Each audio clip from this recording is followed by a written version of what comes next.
जय हिंद साथियों, स्वागत है आपका self study classes with Sumit Jain YouTube channel में।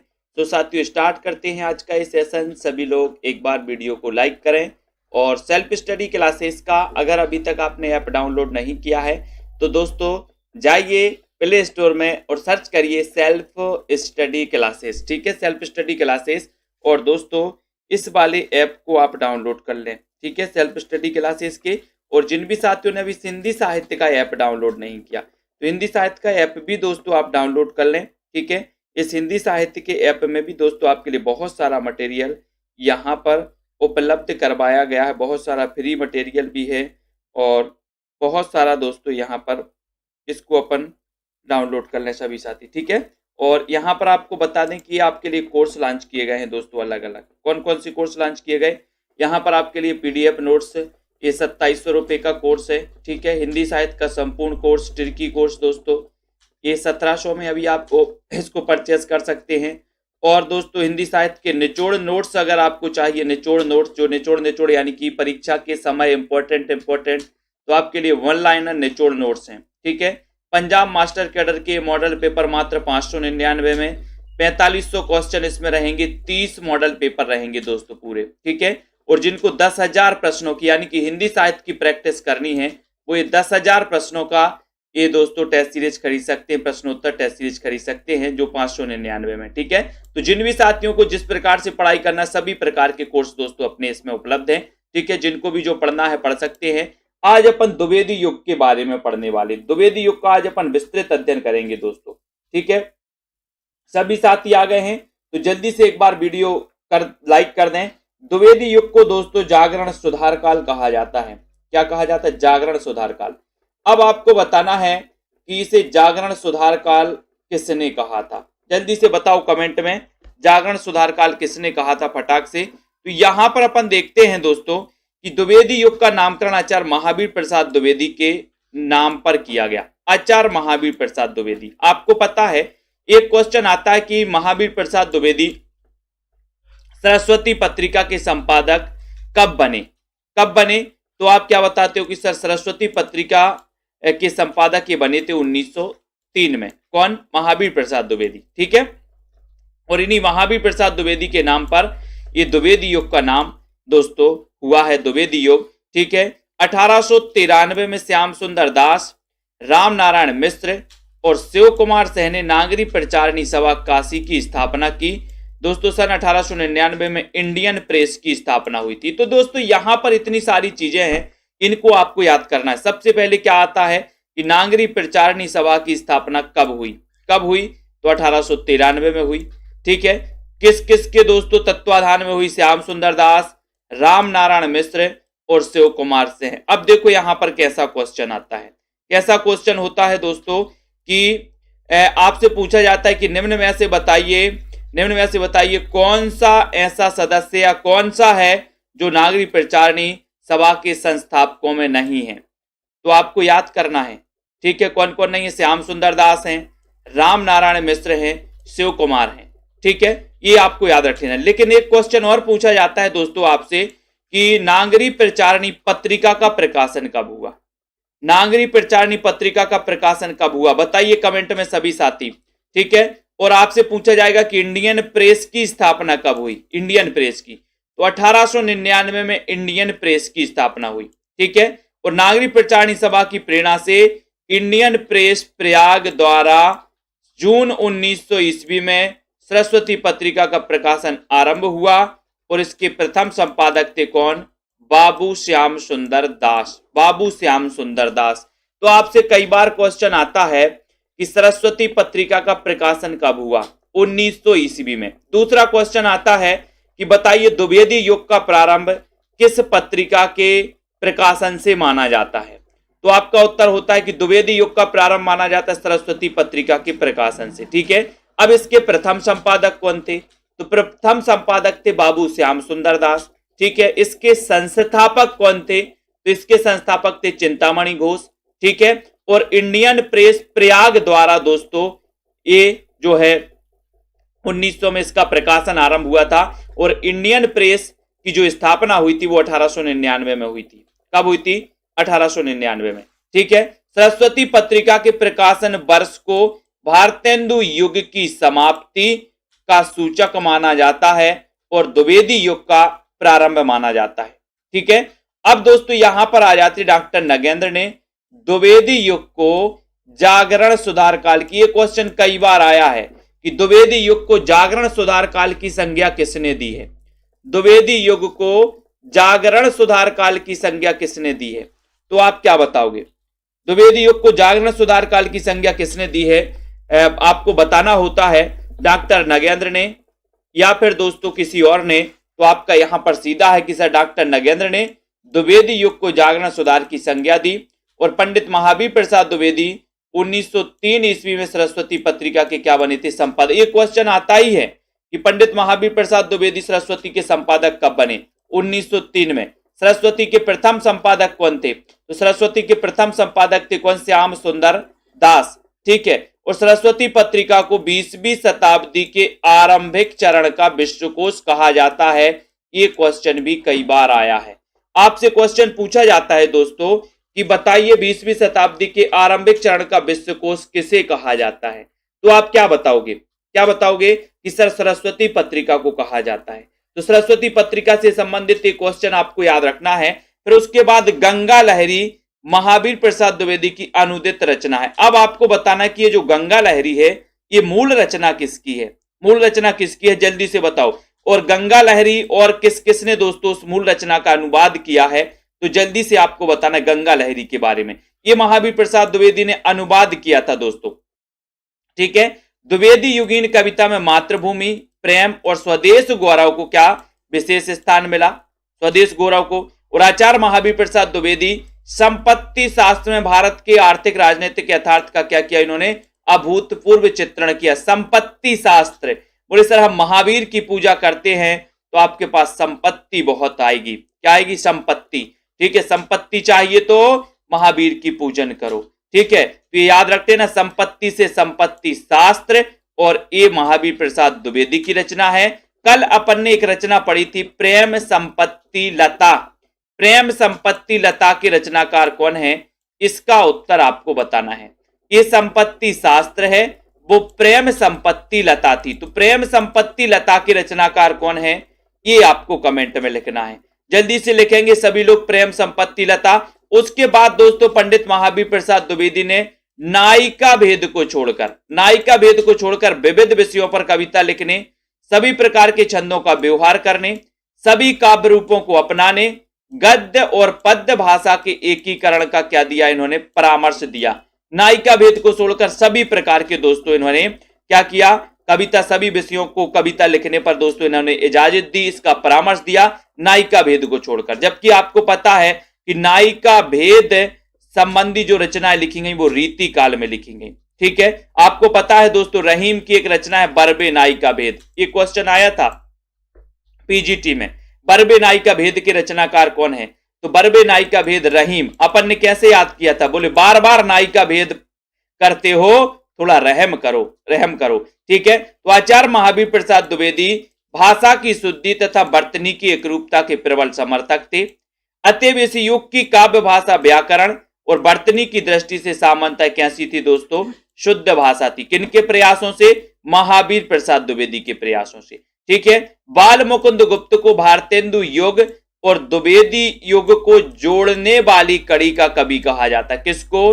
बाल मुकुंद गुप्त को। अब इनकी एक रचना आपको बतानी है जो इनकी प्रसिद्धि का आधार मानी जाती है। तो कमेंट में एक बार जल्दी से लिख दो कि बाल मुकुंद गुप्त की वह रचना कौन सी है जो इनकी प्रसिद्धि का आधार मानी जाती है। और अगर क्वेश्चन आपका बनेगा कि भारतेंदु युग और द्विवेदी युग की बीच की कड़ी का कवि किसे कहा जाता है, तो आप क्या बताओगे? बाल मुकुंद गुप्त को। ठीक है, सेल्फ स्टडी क्लासेस ऐप को डाउनलोड कर लो। जिनको भी कोर्स में एडमिशन लेना है दोस्तों, अभी आप कोर्स में एडमिशन ले सकते हैं। न्यू बैच स्टार्ट हुआ है, लेट ना हो ज्यादा। ठीक है, श्रीधर पाठक हिंदी खड़ी बोली के प्रथम। यहां ये क्वेश्चन थोड़ा सा गड़बड़ हो गया। यहां पर हिंदी खड़ी बोली के नहीं होना था, आधुनिक काल में होना था। आधुनिक काल में हिंदी खड़ी बोली के प्रथम कवि कौन है? अगर इस प्रकार से क्वेश्चन आएगा कि हिंदी खड़ी बोली के प्रथम कवि कौन है, तो आप यहां पर अमीर खुसरो लगाओगे दोस्तों। अमीर खुसरो का नाम आप जानते होंगे। हिंदी खड़ी बोली के प्रथम कवि तो अमीर खुसरो हैं। अगर आधुनिक काल में पूछा जाएगा कि आधुनिक काल में हिंदी खड़ी बोली के प्रथम कवि कौन है, तब आप श्रीधर पाठक लगा पाओगे। ठीक है, तो यहां थोड़ा सा मिस्टेक हुआ है। आचार्य रामचंद्र शुक्ल ने श्रीधर पाठक को स्वच्छंदतावाद का प्रवर्तक माना है। किसको? श्रीधर पाठक को। अब यहां पर दो चीजें क्लियर आपको करनी है। श्रीधर पाठक, एक क्वेश्चन आता है कि स्वच्छंदतावाद के प्रवर्तक कौन है, तब आपका उत्तर क्या होता है? श्रीधर पाठक। ठीक है, दूसरा क्वेश्चन आता है कि स्वच्छंदतावाद शब्द का सबसे पहले प्रयोग किसने किया? स्वच्छंदतावाद शब्द का सबसे पहले प्रयोग किसने किया, इसका उत्तर आपको बताना है। जल्दी बताओ। श्रीधर पाठक की कश्मीर सुषमा में प्रकृति की कल्पना नारी के रूप में कर उसे सजीवता प्रदान इन्होंने की। कश्मीर सुषमा श्रीधर पाठक की रचना है। और सांध अटन कविता में श्रीधर पाठक ने प्रकृति के विनाशकारी रूप को चित्रित किया। किसमें? सांध अटन में। तो सांध अटन कविता श्रीधर पाठक की हो गई। कश्मीर सुषमा ये भी अपन को याद रख लेना है। ठीक है, तो यहां पर एक बार जल्दी से, जब तक आप क्वेश्चन बताओगे कि स्वच्छंदतावाद शब्द का सबसे पहले प्रयोग किसने किया, अमन जी। और बहुत बढ़िया आंसर आया है राहुल जी, रश्मि जी, बिल्कुल राइट आंसर कि सर स्वच्छंदतावाद शब्द का जो सबसे पहले प्रयोग किया है वो किया है किसने? मुकुटधर पांडे ने। मुकुटधर पांडे ने, वेरी गुड। और आपको पता है कि रामचंद्र शुक्ल ने मुकुटधर पांडे को छायावाद का प्रवर्तक माना है। क्या का प्रवर्तक माना? छायावाद का। क्योंकि छायावाद शब्द का सबसे पहले प्रयोग भी किसने किया था? मुकुटधर पांडे ने। और नॉर्मल अगर क्वेश्चन आता है कि छायावाद के प्रवर्तक कौन है, तब आप उत्तर लगाते हो जयशंकर प्रसाद। ठीक है, तो यहां पर आपने याद किया कि सर आचार्य महावीर प्रसाद द्विवेदी के नाम पर द्विवेदी योग का नाम पड़ा। नागरी प्रचारणी सभा की स्थापना 1893 में हुई। इसके संस्थापकों में श्याम सुंदर दास, राम नारायण मिश्र, शिव कुमार सेहते। ठीक है, इंडियन प्रेस की स्थापना 1899 में हुई। नागरी प्रचारणी पत्रिका 1896 में दोस्तों प्रकाशित हुई, नागरी प्रचारणी पत्रिका। ठीक है, उसके बाद आते कि सरस्वती का संपादन हुआ 1900 ईस्वी में प्रकाशन हुआ। ठीक है, इसके प्रथम संपादक थे बाबू श्याम सुंदर दास और महावीर प्रसाद द्विवेदी इसके संपादक बने 1903 में। ये क्वेश्चन आपके क्लियर होते हैं। ठीक है, डॉक्टर नगेंद्र ने द्विवेदी युग को जागरण सुधार काल कहा, जागरण सुधार काल। ठीक है, ये भी याद रख लेना। अगर आपके घर में एक बात बताना कि नाग घुस जाए, कहीं से भगवान ना करे नाग घुस जाए, ठीक है, तो क्या होगा? आप सोओगे कि जागरण करोगे? अच्छा, एक बता देना बिल्कुल अच्छे से, आपके घर में नाग घुस गया तो आप सो पाओगे कि रात भर जागरण करोगे? और सर जागरण करेंगे कहीं आ ना जाए। तो ये नाग से नगेंद्र और जागरण से जागरण सुधार काल कहा है किसने? नगेंद्र ने। किसको? द्विवेदी युग को। ठीक है, सरस्वती पत्रिका के संपादक बने 1903 में। और इस सरस्वती पत्रिका को 20वीं शताब्दी के आरंभिक चरण का विश्वकोश कहा जाता है। दोस्तों ये क्वेश्चन भी बहुत इंपॉर्टेंट है। और गंगा लहरी की बात करें तो ये मूल रचना है दोस्तों पद्माकर की। ठीक है, और जगन्नाथ दास रत्नाकर ने भी गंगा लहरी नाम से किया इसका अनुवाद, और गंगा लहरी नाम से महावीर प्रसाद द्विवेदी ने भी किया। तो गंगा लहरी अब 3 कवियों की रचना हो गई, एक तो पद्माकर की, एक जगन्नाथ दास रत्नाकर की और एक महावीर प्रसाद द्विवेदी की। ठीक है, तो इनको भी अपन को याद करना है। ठीक है, अब यहां पर आते हैं दोस्तों, क्या आते हैं? संपत्ति शास्त्र के रचनाकार कौन है? तो महावीर प्रसाद द्विवेदी। प्रेम संपत्ति लता किसकी रचना है? तो ठाकुर जगमोहन की है प्रेम संपत्ति लता। ठीक है, महावीर प्रसाद द्विवेदी ने सभी विषयों पर लिखने के लिए दोस्तों प्रेरित किया, परामर्श दिया, लेकिन नायिका भेद को छोड़कर। नायिका भेद के क्या थे? विरोधी थे। कौन? महावीर प्रसाद द्विवेदी। ठीक है, और इन्होंने दोस्तों महावीर प्रसाद द्विवेदी ने भाषा की शुद्धि पर विशेष जोर दिया, भाषा की शुद्धि पर। ठीक है, इसलिए द्विवेदी युग में दोस्तों जो भाषा थी वो सामान्यतः वर्तनी की दृष्टि से क्या थी? शुद्ध थी। ठीक है, बाल मुकुंद गुप्त को द्विवेदी युग और भारतेंदु युग की बीच की कड़ी का युग कभी कहा जाता है, ये भी याद रख लेना। श्रीधर पाठक दोस्तों आधुनिक हिंदी खड़ी बोली के प्रथम कवि हैं श्रीधर पाठक, ये भी याद करना। उसके बाद आपसे पूछा जाएगा कि स्वच्छंदतावाद शब्द का सबसे पहले प्रयोग किसने किया? मुकुटधर पांडे ने। स्वच्छंदतावाद के प्रवर्तक कौन है? तो श्रीधर पाठक हैं, ये याद कर लेना। ठीक है, कश्मीर सुषमा ये रचना किसकी है? श्रीधर पाठक की है। और सांध अटन ये कविता किसकी है? तो श्रीधर पाठक की। तो यहां से बहुत सारे क्वेश्चन आपको समझ में आ गए होंगे दोस्तों। अब यहां पर आते हैं, आगे चलते हैं, यहां आ जाओ। श्रीधर पाठक ने गोल्ड स्मिथ के 3 काव्य ग्रंथों, हर्मिट का अनुवाद एकांतवासी योगी, ट्रेवलर का दोस्तों अनुवाद श्रांत पथिक, ठीक है, और डिजर्टेड विलेज का अनुवाद इन्होंने उजड़ ग्राम नाम से किया। अब यहां पर एक क्वेश्चन आपका यहां से 100% आता ही है, इसलिए अपन को याद कर लेना। कैसे कैसे याद करोगे, मैंने बहुत अच्छे से याद करवाया आप लोगों को पेड क्लास में, आप लोगों को पता होगा। ठीक है, यहां भी हम बता दे रहे हैं। गोल्ड स्मिथ के 3 काव्य ग्रंथों हर्मिट का, एकांत बासी। अब एक बात बताओ, आज दोस्तों पहले क्या होता था, संयुक्त परिवार होते थे, लोग साथ में रहते थे। आज हर व्यक्ति एकांत में रहना चाहता, हर व्यक्ति। तो हर से हर्मिट का अनुवाद किस नाम से किया, एकांत। तो हर व्यक्ति एकांत में रहना चाहता, तो हर्मिट का एकांतवासी होगी। ठीक है, ट्रेवलर का श्रांत पथिक। अब एक चीज बताओ, पथिक जो होगा वो ट्रेवलर करेगा कि नहीं करेगा, पथिक कि बैठा रहेगा? बोले सर पथिक उसी को ही कहते हैं जो ट्रेवलर कर रहा है। ठीक है, तो ट्रेवलर का अनुवाद क्या नाम से किया, श्रांत पथिक नाम से। ठीक है, उसके बाद डिजर्टेड विलेज। अब यहां पर विलेज आया, और विलेज का मतलब क्या होता है, गांव।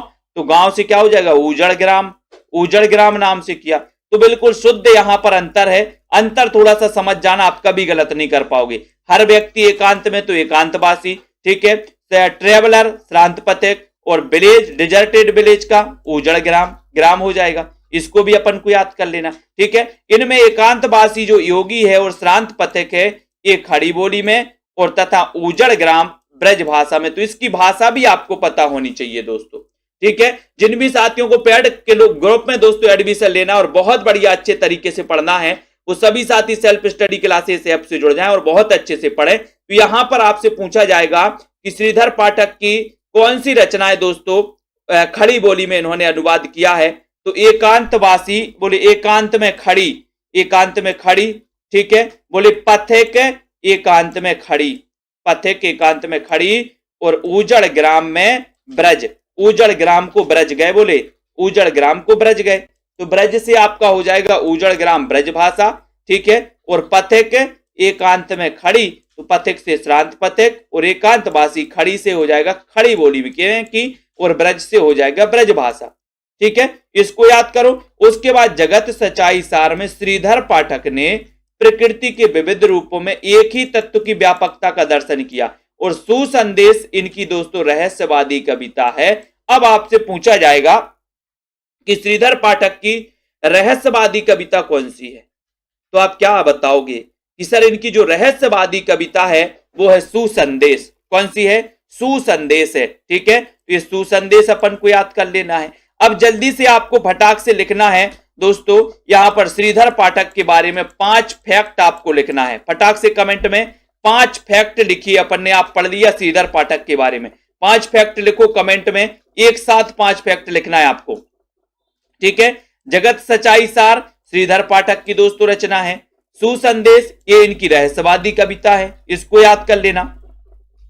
श्रीधर पाठक की देश प्रेम संबंधी रचनाएं कौन सी है, भारत गीत है। अब यहां से आपको याद रख लेना, आपसे पूछा जाएगा कि श्रीधर पाठक की देश प्रेम संबंधी रचना कौन सी है, तो आप क्या बताओगे कि सर देश प्रेम रचना, इनकी देश प्रेम संबंधी जो इनकी रचना है वो है इनकी रचना भारत गीत। भारत गीत आपको याद रख लेना। ठीक है, उसके बाद अपन बात करेंगे दोस्तों द्विवेदी युग के कवियों के बारे में। ठीक है, यहां पर बात करेंगे महावीर प्रसाद द्विवेदी, जिनका जन्म दोस्तों 1864। ठीक है, श्रीधर पाठक 1860। ठीक है, कहीं कहीं 59 भी मिल जाता है इनका।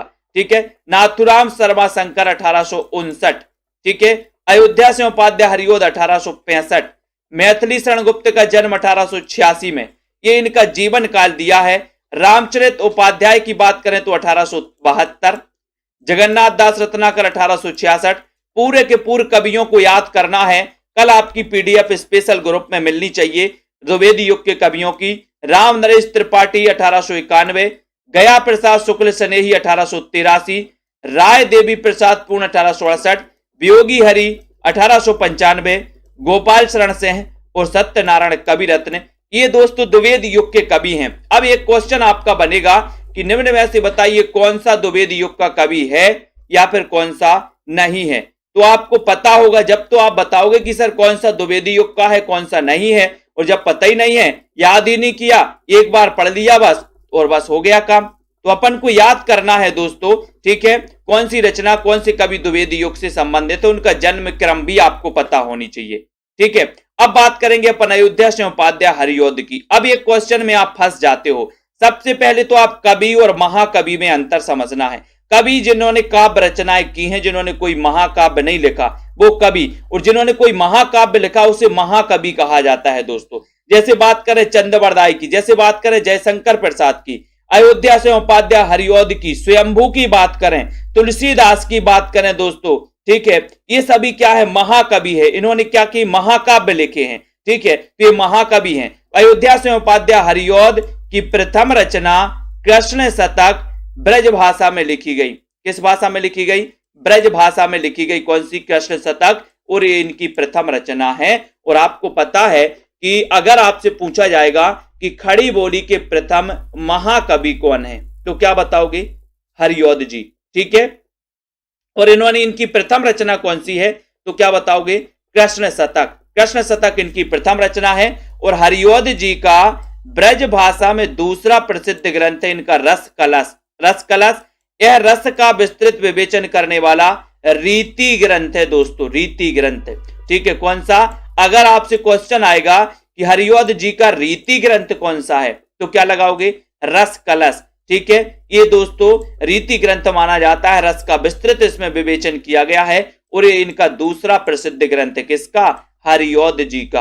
अब एक क्वेश्चन आपके लिए है, आधुनिक काल का सूरदास किसे कहा जाता है, कल्पना वर्मा जी बताइए, रामदयाल जी, आधुनिक काल का सूरदास किसे कहा जाता है, जल्दी से बताइए।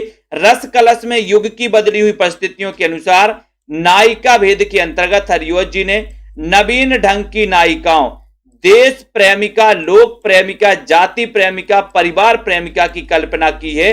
ये बहुत ही इंपॉर्टेंट है, किसमें, रस कलश में। अब कभी डीपली पूछा जाएगा तो यहां से आपका क्वेश्चन बनेगा कि हरिऔध की वो रचना कौन सी है जिसमें उन्होंने नवीन तरह की नायिकाओं का वर्णन किया है, जिसमें दोस्तों देश प्रेमिका, लोक प्रेमिका, जाति प्रेमिका, परिवार प्रेमिका की कल्पना की गई। वो रचना कौन सी है हरिऔध जी की, तो क्या बताओगे कि सर वो रचना है रस कलश। और रस कलश इनका रीति ग्रंथ है। रस कलश इनका रस विवेचन से संबंधी ग्रंथ है, किसका, हरिऔध जी का। ठीक है, तो ये भी अपन को याद कर लेना है। अब यहां पर अपन को याद करना कि अयोध्या सिंह उपाध्याय हरिऔध कृत प्रिय प्रवास हिंदी खड़ी बोली का प्रथम क्या है, महाकाव्य है। अब दोस्तों अगर आपने self study classes app download नहीं किया अभी तक, तो प्ले स्टोर में जाइए, नीचे लिंक भी दी है कमेंट बॉक्स में। आप लोग प्ले स्टोर से जल्दी से दोस्तों उसको क्या कर लीजिए, डाउनलोड कर लिए। और जिनको एडमिशन लेना है वो ले लो एडमिशन, और दोस्तों पढ़ाई विस्तृत रूप से अच्छे से स्टार्ट कर दो। ठीक है, तो आपसे पूछा जाएगा कि खड़ी बोली का प्रथम महाकाव्य कौन सा है, क्या बताओगे, प्रिय प्रवास। बोले हम तो प्रिय के प्रवास में खड़ी, प्रिय के प्रवास में खड़ी। ठीक है, कितने सर्ग हैं इसमें, 17 सर्ग हैं। ठीक है, श्रृंगार और करुण रस की क्या है इसमें, प्रधानता है, श्रृंगार और करुण रस की। और आपको एक चीज बताना है कि सूरदास ने कितने भ्रमर गीतों की रचना की है, सूरदास ने कितने भ्रमर गीतों की रचना की है, जल्दी से बताओ। हिंदी खड़ी बोली का प्रथम महाकाव्य कौन सा, प्रिय प्रवास। प्रिय प्रवास के रचनाकार कौन है, हरिऔध जी। इसमें कितने सर्ग हैं, तो 17 सर्ग हैं, 17 सर्ग याद रख लेना। हरिऔध जी कवि सम्राट के रूप में समादृत हैं। प्रिय प्रवास ग्रंथ पर इन्हें 1936 में मंगला प्रसाद पारितोषिक सम्मान भी दोस्तों इन्हें प्राप्त हुआ है प्रिय प्रवास के लिए।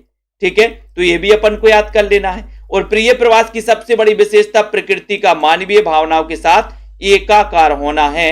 और आपने बताया कि सर सूरदास ने 3 भ्रमर गीतों की रचना की है। और अगर आपसे पूछा जाए कि आधुनिक काल में भ्रमर गीतों की रचना किसने की है, तो आपको बताना है हरिऔध जी ने। और इन्हें आधुनिक काल का सूरदास तो कहा ही जाता है। ठीक है, और इन्होंने दोस्तों भ्रमर गीत का समावेश किस रचना में किया है, तो इस प्रिय प्रवास में किया है भ्रमर गीतों का समावेश, ये भी आपको याद करना है। ठीक है, अब यहां पर आते हैं कि सर कवि सम्राट के रूप में समादृत कौन है, कवि सम्राट किसे कहा जाता है, तो कवि सम्राट कहा जाता है हरिऔध जी को, कवि सम्राट। ठीक है, ये याद कर लेना। उसके बाद यहां पर देखते हैं कि आचार्य रामचंद्र शुक्ल ने प्रिय प्रवास महाकाव्य नहीं माना। प्रिय प्रवास को किसने, शुक्ल जी ने प्रिय प्रवास को महाकाव्य नहीं माना। प्रिय प्रभा संस्कृत के वर्ण वृत्तों में रचित तथा इसमें 7 छंदों मालिनी, मंदाक्रांता, वंशस्थ, बसंत तिलका, द्रुत, विलंबित और दोस्तों शार्दुल, विकीर्णता और शिखरणी का प्रयोग हुआ है। और दोस्तों जो रामचंद्र शुक्ल हैं, इन्होंने प्रिय प्रभास को क्या नहीं माना, महाकाव्य नहीं माना। इसमें कितने सर्ग हैं, 17 सर्ग हैं प्रिय प्रभास में, भ्रमर गीत का समावेश किया गया। ठीक है, अब क्वेश्चन एक आपसे हम पूछ रहे हैं, आपको बताना है कि हरिऔध जी का वह ग्रंथ कौन सा है जिसमें उन्होंने नायिकाओं का नए ढंग से वर्णन किया है। उन्होंने दोस्तों देश प्रेमिका, लोक प्रेमिका, परिवार प्रेमिका नायिकाओं का चित्रण किया है, वो ग्रंथ कौन सा है, जल्दी से बताइए, फटाक से बताओ। और वैदेही वनवास हरिऔध जी का दूसरा प्रबंध काव्य जिसमें सीता परित्याग की कथा वर्णित है और इस रचना में 15 सर्ग हैं। किसमें, वैदेही वनवास। अब वनवास तो 14 वर्ष का हुआ था, लेकिन इसमें 15 सर्ग हैं। देखो 14 में +1 कर दो, 15 सर्ग हो जाएंगे। ठीक है, तो वैदेही वनवास में अगर कभी आ जाए कि वनवास में कितने सर्ग हैं वैदेही वनवास में, तो वनवास तो 14 वर्ष के लिए गए, लेकिन 1 प्लस कर देना तो 15 इसमें सर्ग हो जाएंगे। ठीक है, अब ये इनका दूसरा प्रबंध काव्य है और आपको याद रख लेना हरिऔध। हरिऔध बोले हरि अयोध्या से कहां गए थे, बोले वनवास गए थे, तो ये वनवास गए थे कहां से, अयोध्या से। तो वैदेही वनवास के रचनाकार कौन हो जाएंगे, अयोध्या से उपाध्याय हरिऔध। हरिऔध को याद कर लेना, इनके इस प्रबंध काव्य में 15 सर्ग हैं दोस्तों। ठीक है, 15 सर्गों को याद कर लेना। तो यहां पर अपन ने जो चीजें पढ़ी हैं वो सारी चीजों को आपको पकड़ना है। ठीक है, ये अपन ने श्रीधर पाठक की पढ़ ली, गोल्ड स्मिथ के 3 काव्य ग्रंथों, हर्मिट का अनुवाद एकांतवासी योगी, ट्रेवलर का श्रांत पथिक, डिजर्टेड विलेज का उजड़ ग्राम। ठीक है, एकांतवासी योगी और श्रांत पथिक खड़ी बोली में है, बाकी उजड़ ग्राम ब्रज भाषा में है, इसको याद कर लेना। जगत सच्चाई सार में श्रीधर पाठक ने प्रकृति के विविध रूपों का एक ही तत्व में व्यापकता का दर्शन किया और सुसंदेश इनकी रहस्यवादी कविता है श्रीधर पाठक की। ठीक है, फिर उसके बाद करेंगे दोस्तों भारत गीत की बात करेंगे। तो भारत गीत में ये संकलित है दोस्तों इनकी देश प्रेम संबंधी रचनाएं। उसके बाद यहां पर आते हैं कि अयोध्या से उपाध्याय हरिऔध की रचना कृष्ण शतक, इनकी प्रथम रचना है कृष्ण शतक। ठीक है, इनकी द्वितीय रचना है दोस्तों रसकलश, और रसकलश इनकी दोस्तों इस रसकलश में इन्होंने विभिन्न प्रकार की नायिकाओं का क्या किया है, वर्णन किया है, ये भी अपन को याद रख लेना है। ठीक है, अब यहां पर अपन थोड़ा सा आते हैं, बिल्कुल सही है, यहां पर थोड़ा सा गड़बड़ हो गया है कि ये जो दोस्तों क्या है अयोध्या से उपाध्याय हरिऔध का जो वैदेही वनवास है, इसको थोड़ा सा आपको वो करना है। ठीक है, क्या करना है कि इसमें कितने सर्ग हैं वैदेही वनवास में, बताइए जल्दी से। पारिजात में 15 हैं और इसमें 18 हैं। ठीक है, हाँ ये गड़बड़ दिया है थोड़ा सा। ठीक है, इसको आपको समझना है। ठीक है, उसके बाद यहां पर आते हैं अगले क्वेश्चन की ओर आते हैं। राष्ट्र कवि की बात करते हैं दोस्तों। राष्ट्र कवि के बारे में यहां पर देखते हैं अपन। राष्ट्र कवि मैथिली शरण गुप्त ने पंडित महावीर प्रसाद द्विवेदी को अपना काव्य गुरु माना। क्या माना है, काव्य गुरु माना।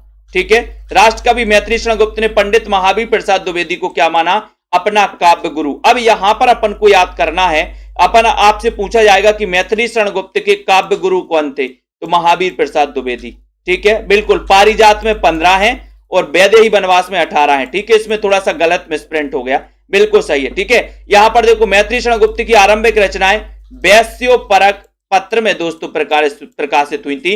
अगर आपसे पूछा जाएगा कि मैथिली शरण गुप्त का जन्म कब हुआ, तो आपको बताना है। और मैथिली शरण गुप्त की जो आरंभिक रचनाएं हैं ये वैश्योपरक पत्र में प्रकाशित हुई थी। कौन से पत्र में, वैश्योपरक पत्र में प्रकाशित हुई थी। ठीक है, गुप्त जी की प्रथम रचना कौन सी है, हेमंत। हेमंत है 1906 ईस्वी में सरस्वती पत्रिका में प्रकाशित हुई थी गुप्त जी की प्रथम रचना हेमंत। ठीक है, इसको याद रखो। रंग में भंग की बात करें तो मैथिली शरण गुप्त का दोस्तों प्रथम काव्य ग्रंथ है, 1909 में। ठीक है, प्रकाशित हुआ रंग में भंग। और गुप्त जी की ख्याति का मूल आधार है भारत भारती, और भारत भारती का रचना काल क्या है, 1912। अब दोस्तों इन्हें राष्ट्र कवि की उपाधि दी गई थी। क्या दी गई थी, राष्ट्र कवि की उपाधि दी गई। राष्ट्र कवि की उपाधि इनको दी गई काय कि उसमें भारत भारती की प्रसिद्धि के कारण इन्हें राष्ट्र कवि की उपाधि मिली थी। और भारत भारती इनकी बहुत ही प्रसिद्ध रचना है और इसका रचना काल है 1912। और बार बार मां भारती का हम क्या करेंगे, वंदन करेंगे। ठीक है, बोले बार बार करेंगे भारत भारती का हम वंदन बार बार करेंगे। तो बार से बार बार से हो जाएगा 12 बार, 12 बार करेंगे, बार बार करेंगे। ठीक है, तो भारत भारती 1912 याद कर लेना। हिंदी कवियों में प्रबंध काव्य सबसे अधिक किसने लिखे? मैथिली शरण गुप्त ने लिखे दोस्तों। अब आपको बताना है कि इन्होंने कितने खंड काव्य लिखे। ये क्वेश्चन आया हुआ था कि मैथिली शरण गुप्त ने कितने खंड काव्यों की रचना की है, बताइए जसवीर जी, कितने खंड काव्यों की रचना की मैथिली शरण गुप्त ने? 1886 में इनका जन्म हुआ था, चिरगांव जिला झांसी में। ठीक है, तो यहां पर आपको बताना है, जल्दी बताओ। इन्हें राष्ट्र कवि कहा था मैथिली शरण गुप्त ने, बिल्कुल सही है। ठीक है, नारी भावना को पहचानने और उसका चित्रण करने में गुप्त जी हिंदी के इतिहास में अनुपम है। और मैथिली शरण गुप्त कृत साकेत महाकाव्य का प्रेरणा स्रोत है दोस्तों रविन्द्रनाथ टैगोर का काव्येर उपेक्षिता नामक लेख। अगर कभी आपसे पूछा जाएगा कि राम काव्य का, हिंदी में राम काव्य का दूसरा महाकाव्य कौन सा है, तो क्या लगाओगे? राम काव्य पर आधारित दूसरा महाकाव्य कौन सा है, तो आपको साकेत लगाना है। साकेत में कितने सर्ग हैं दोस्तों? 12 सर्ग हैं। कितने सर्ग हैं? 12 सर्ग हैं। अब 12 का चक्कर मैंने कई बार आपको बताया है। क्या बताया है? कि आपको पता है कि रामविलास शर्मा का जन्म हुआ 1912 में। ठीक है, एक। रामानंद के शिष्य कितने? 12। ठीक है, रामचंद्र शुक्ल ने 12 प्रमाणिक रचनाओं के आधार पर दोस्तों वीर गाथा काल कहा। तुलसी की प्रमाणिक रचना कितनी? 12। साकेत में सर्गों की संख्या कितनी? 12। आलवार भक्तों की संख्या कितनी? 12। अब 12 बार बार आ रहा है, इस 12 का कुछ तो चक्कर है। ठीक है, इसको भी याद कर लेना है। तो साकेत में सर्ग कितने हैं? 12 हैं। और ये जो साकेत महाकाव्य का जो प्रेरणा स्रोत है वो रविन्द्रनाथ टैगोर का कौन सा? काव्येर उपेक्षिता नामक लेख है, इसको याद कर लेना। साकेत में दोस्तों 12 सर्ग। प्रथम सर्ग में सरस्वती वंदना होती है और नवम सर्ग में दोस्तों उर्मिला के विरह का वर्णन है और यह सर्ग सबसे मार्मिक है। एक क्वेश्चन भी आया है कि साकेत का सबसे मार्मिक सर्ग कौन सा है, तो आप क्या बताओगे? सबसे मार्मिक सर्ग है दोस्तों कौन सा? नवम सर्ग। नवम इसका मार्मिक सर्ग होता है। ठीक है, और आपको पता है कि मैथिली शरण गुप्त ने 19 खंड काव्यों की रचना की है। 19 खंड काव्यों की रचना की है, ये याद कर लेना। अब इनके जो महाकाव्य, महाकाव्यों के नाम आपको बताना है, जल्दी बताओ। एक तो आपको साकेत महाकाव्य पता चल गया मैथिली शरण गुप्त का, और बताइए दूसरा कौन सा महाकाव्य है, बताओ। साकेत के प्रथम, अष्टम और द्वादश सर्ग के उत्तरार्ध में उर्मिला लक्ष्मण के मिलन का वर्णन है दोस्तों। किसमें? प्रथम, अष्टम और द्वादश सर्ग में। ठीक है, अब आपको बताना है मैथिली शरण गुप्त के, क्या बताना है दोस्तों, महाकाव्य कौन कौन से हैं। 1936 में साकेत महाकाव्य कर मैथिली शरण गुप्त को दोस्तों ये मंगला प्रसाद पारितोषिक मिल गया, इसको याद कर लेना है आपको। ठीक है, यहां पर थोड़ा सा गड़बड़ है। यहां पर देखते गुप्त जी द्वारा प्रणीत यशोधरा गौतम बुद्ध के गृह त्याग की घटना पर आधारित एक काव्य ग्रंथ है दोस्तों, यशोधरा। और ये यशोधरा जो है ये खंड काव्य है, ये महाकाव्य नहीं है, ये खंड काव्य दोस्तों यशोधरा। कई लोग महाकाव्य में उसमें लगाते हैं, जबकि आपको पता है, देखो प्रियंका जी प्रिय प्रवास बता रही, आपको पता है जय भारत, जय भारत क्या है? महाकाव्य है। साकेत क्या है? इनका महाकाव्य है। ठीक है, ये याद कर लेना। यशोधरा इनका खंड काव्य, राहुल राज जी ये महाकाव्य नहीं है। ठीक है, और आपको बताना है कि जय भारत का रचना काल क्या है। जय भारत इनका महाकाव्य, इसका रचना काल क्या है, जल्दी से बताओ। यशोधरा काव्य ग्रंथ में नारी जीवन की ऐसी मार्मिक अभिव्यक्ति हुई कि कुछ आलोचकों ने उसे साकेत से भी बढ़कर माना है। किसको? यशोधरा को, यशोधरा को। लेकिन ये क्या है?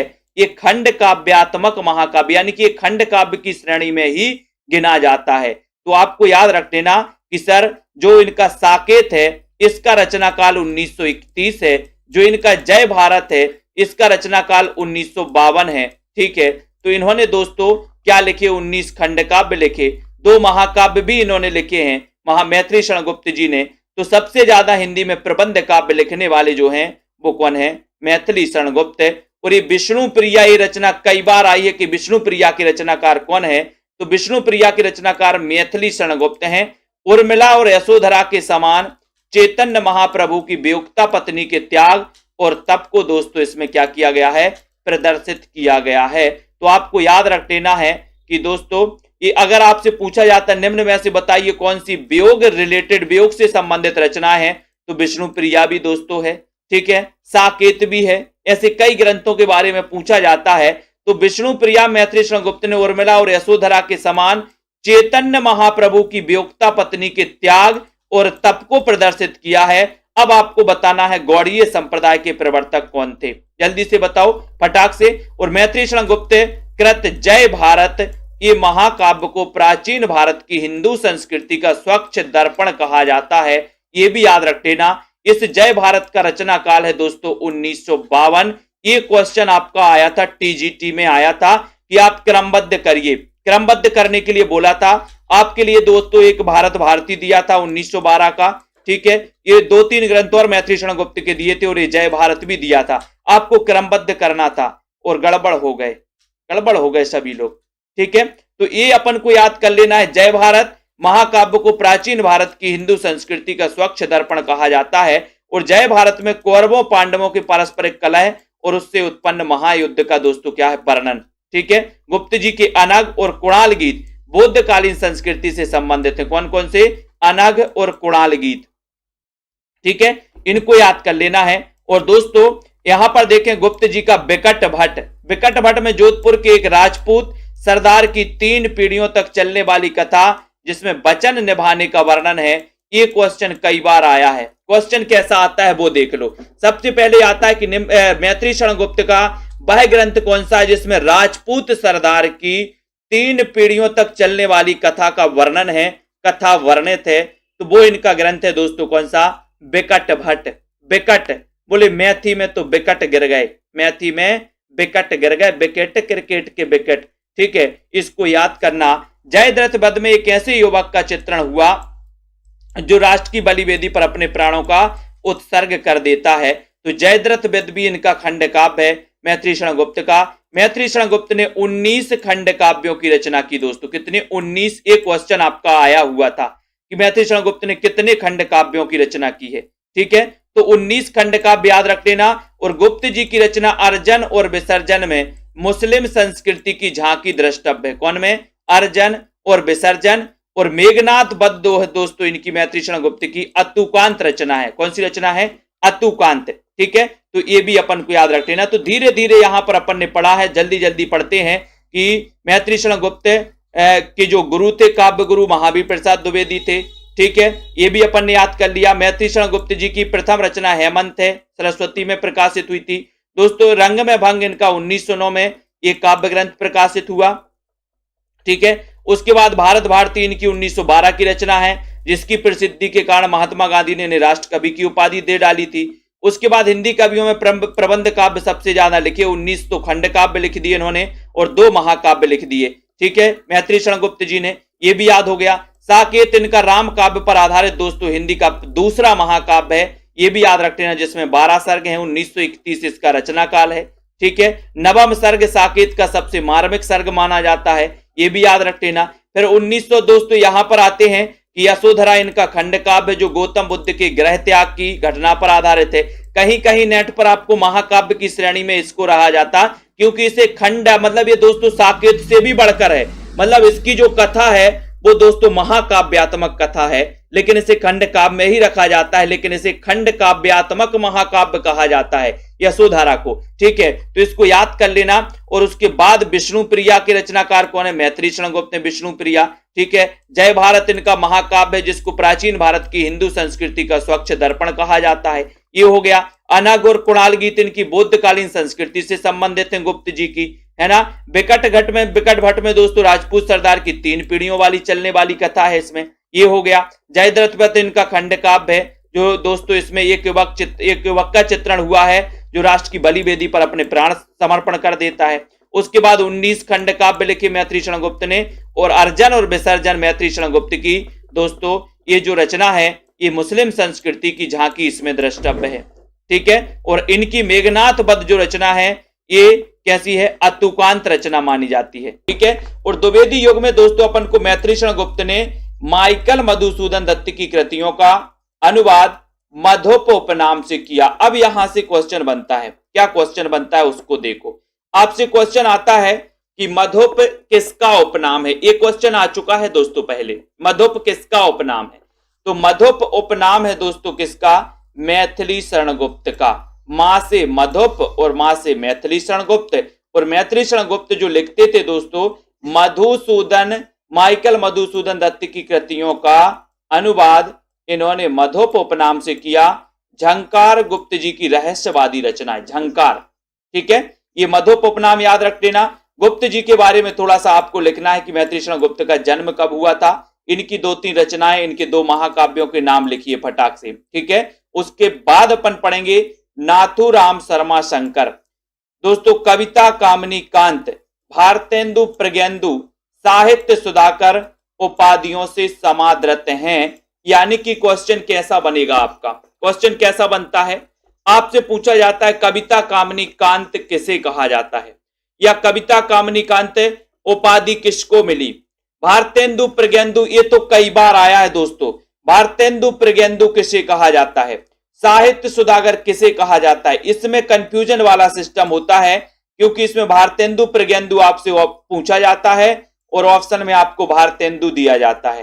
तो लगभग 90% लोग भारतेंदु लगा के आ जाते हैं क्योंकि यहां भारतेंदु प्रज्ञेंदु दिया और यहां पर ऑप्शन में भी भारतेंदु, तो भारतेंदु लगा के आ जाते। लेकिन जिनको पता है कि भारतेंदु प्रज्ञेंदु की उपाधि दी गई थी नाथूराम शर्मा शंकर को, वो गलत नहीं करते, ठीक है। तो नाथूराम शर्मा शंकर को कविता कामनी कांत कहा जाता है, भारतेंदु प्रज्ञेंदु कहा जाता है, साहित्य सुधाकर कहा जाता है।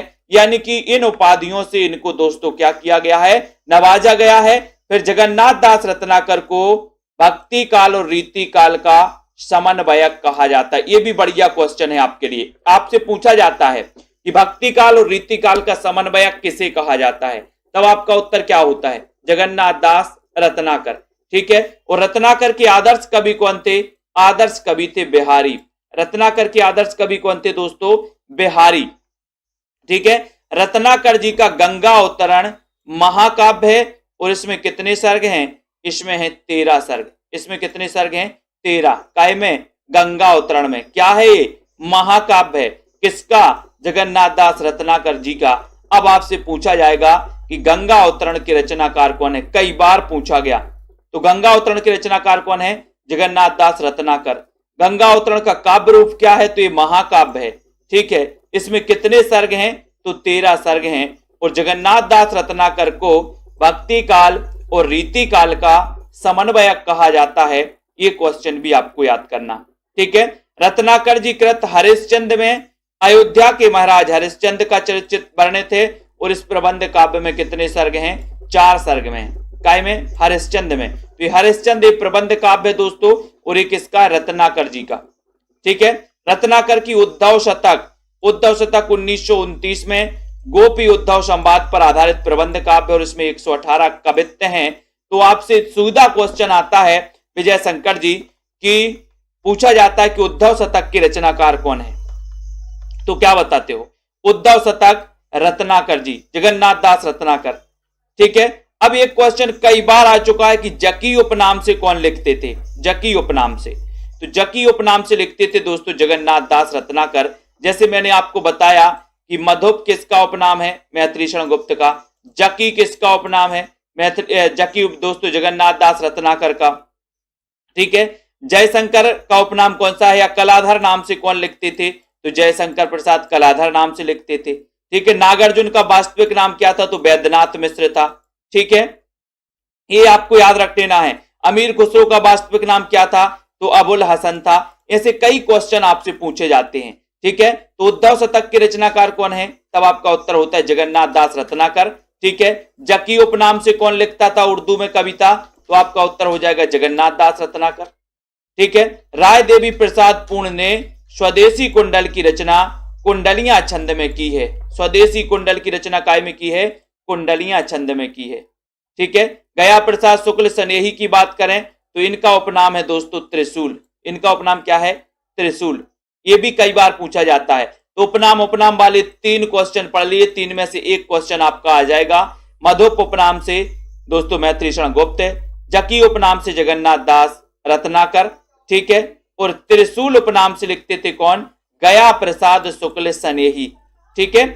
और बात करें राम नरेश त्रिपाठी की, तो इनका जन्म हुआ था 1889 में। राम नरेश त्रिपाठी, ठीक है।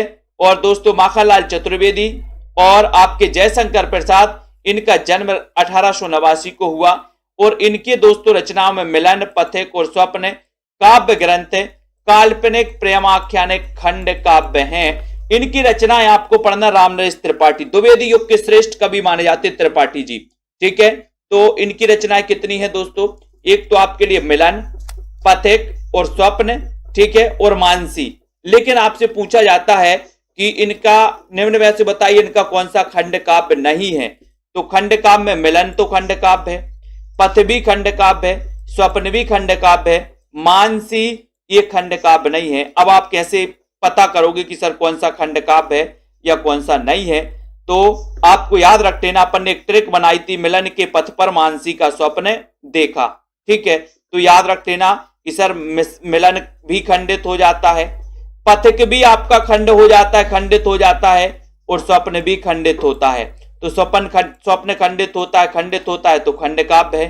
पथिक भी क्या हो जाता है दोस्तों? पथ में पथिक, उसका भी खंडित हो जाता है, उसका भी रास्ता, ठीक है। और मिलन भी खंडित हो जाता है। तो ये तीनों तो आपको याद करना है कि सर ये तीनों खंड काव्य हैं। बाकी मानसी का बचा तो बोले सर मानसी का कोई खंड नहीं होगा, ठीक है। तो ये मानसी क्या है? इनकी देशभक्तिपूर्ण फुटकर कविताओं का संकलन है। कौन? मानसी। तो इनकी रचनाएं आपको पता चल गया। मिलन के पथ पर मानसी का स्वप्न देखा, अपन ने एक ट्रिक बनाई थी।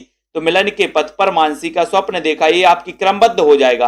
क्रमबद्ध भी पूछा जाता राम नरेश त्रिपाठी का, ठीक है। तो बालकर्ण शर्मा नवीन की प्रथम रचना है आवाहन, ठीक है, 1918 ईस्वी में, और प्रतिभा पत्रिका में प्रकाशित हुई थी। और आवाहन का वास्तविक नाम जीव ईश्वर वार्तालाप है। तो यहां पर अपन ने बहुत सारे प्रश्नों पर चर्चा कर ली है, ठीक है। इस सारे के सारे प्रश्नों को याद करना है। मैत्री शरण गुप्त, माइकल मधुसूदन दत्त की कृतियों का अनुवाद मधोप उपनाम से किया, ठीक है।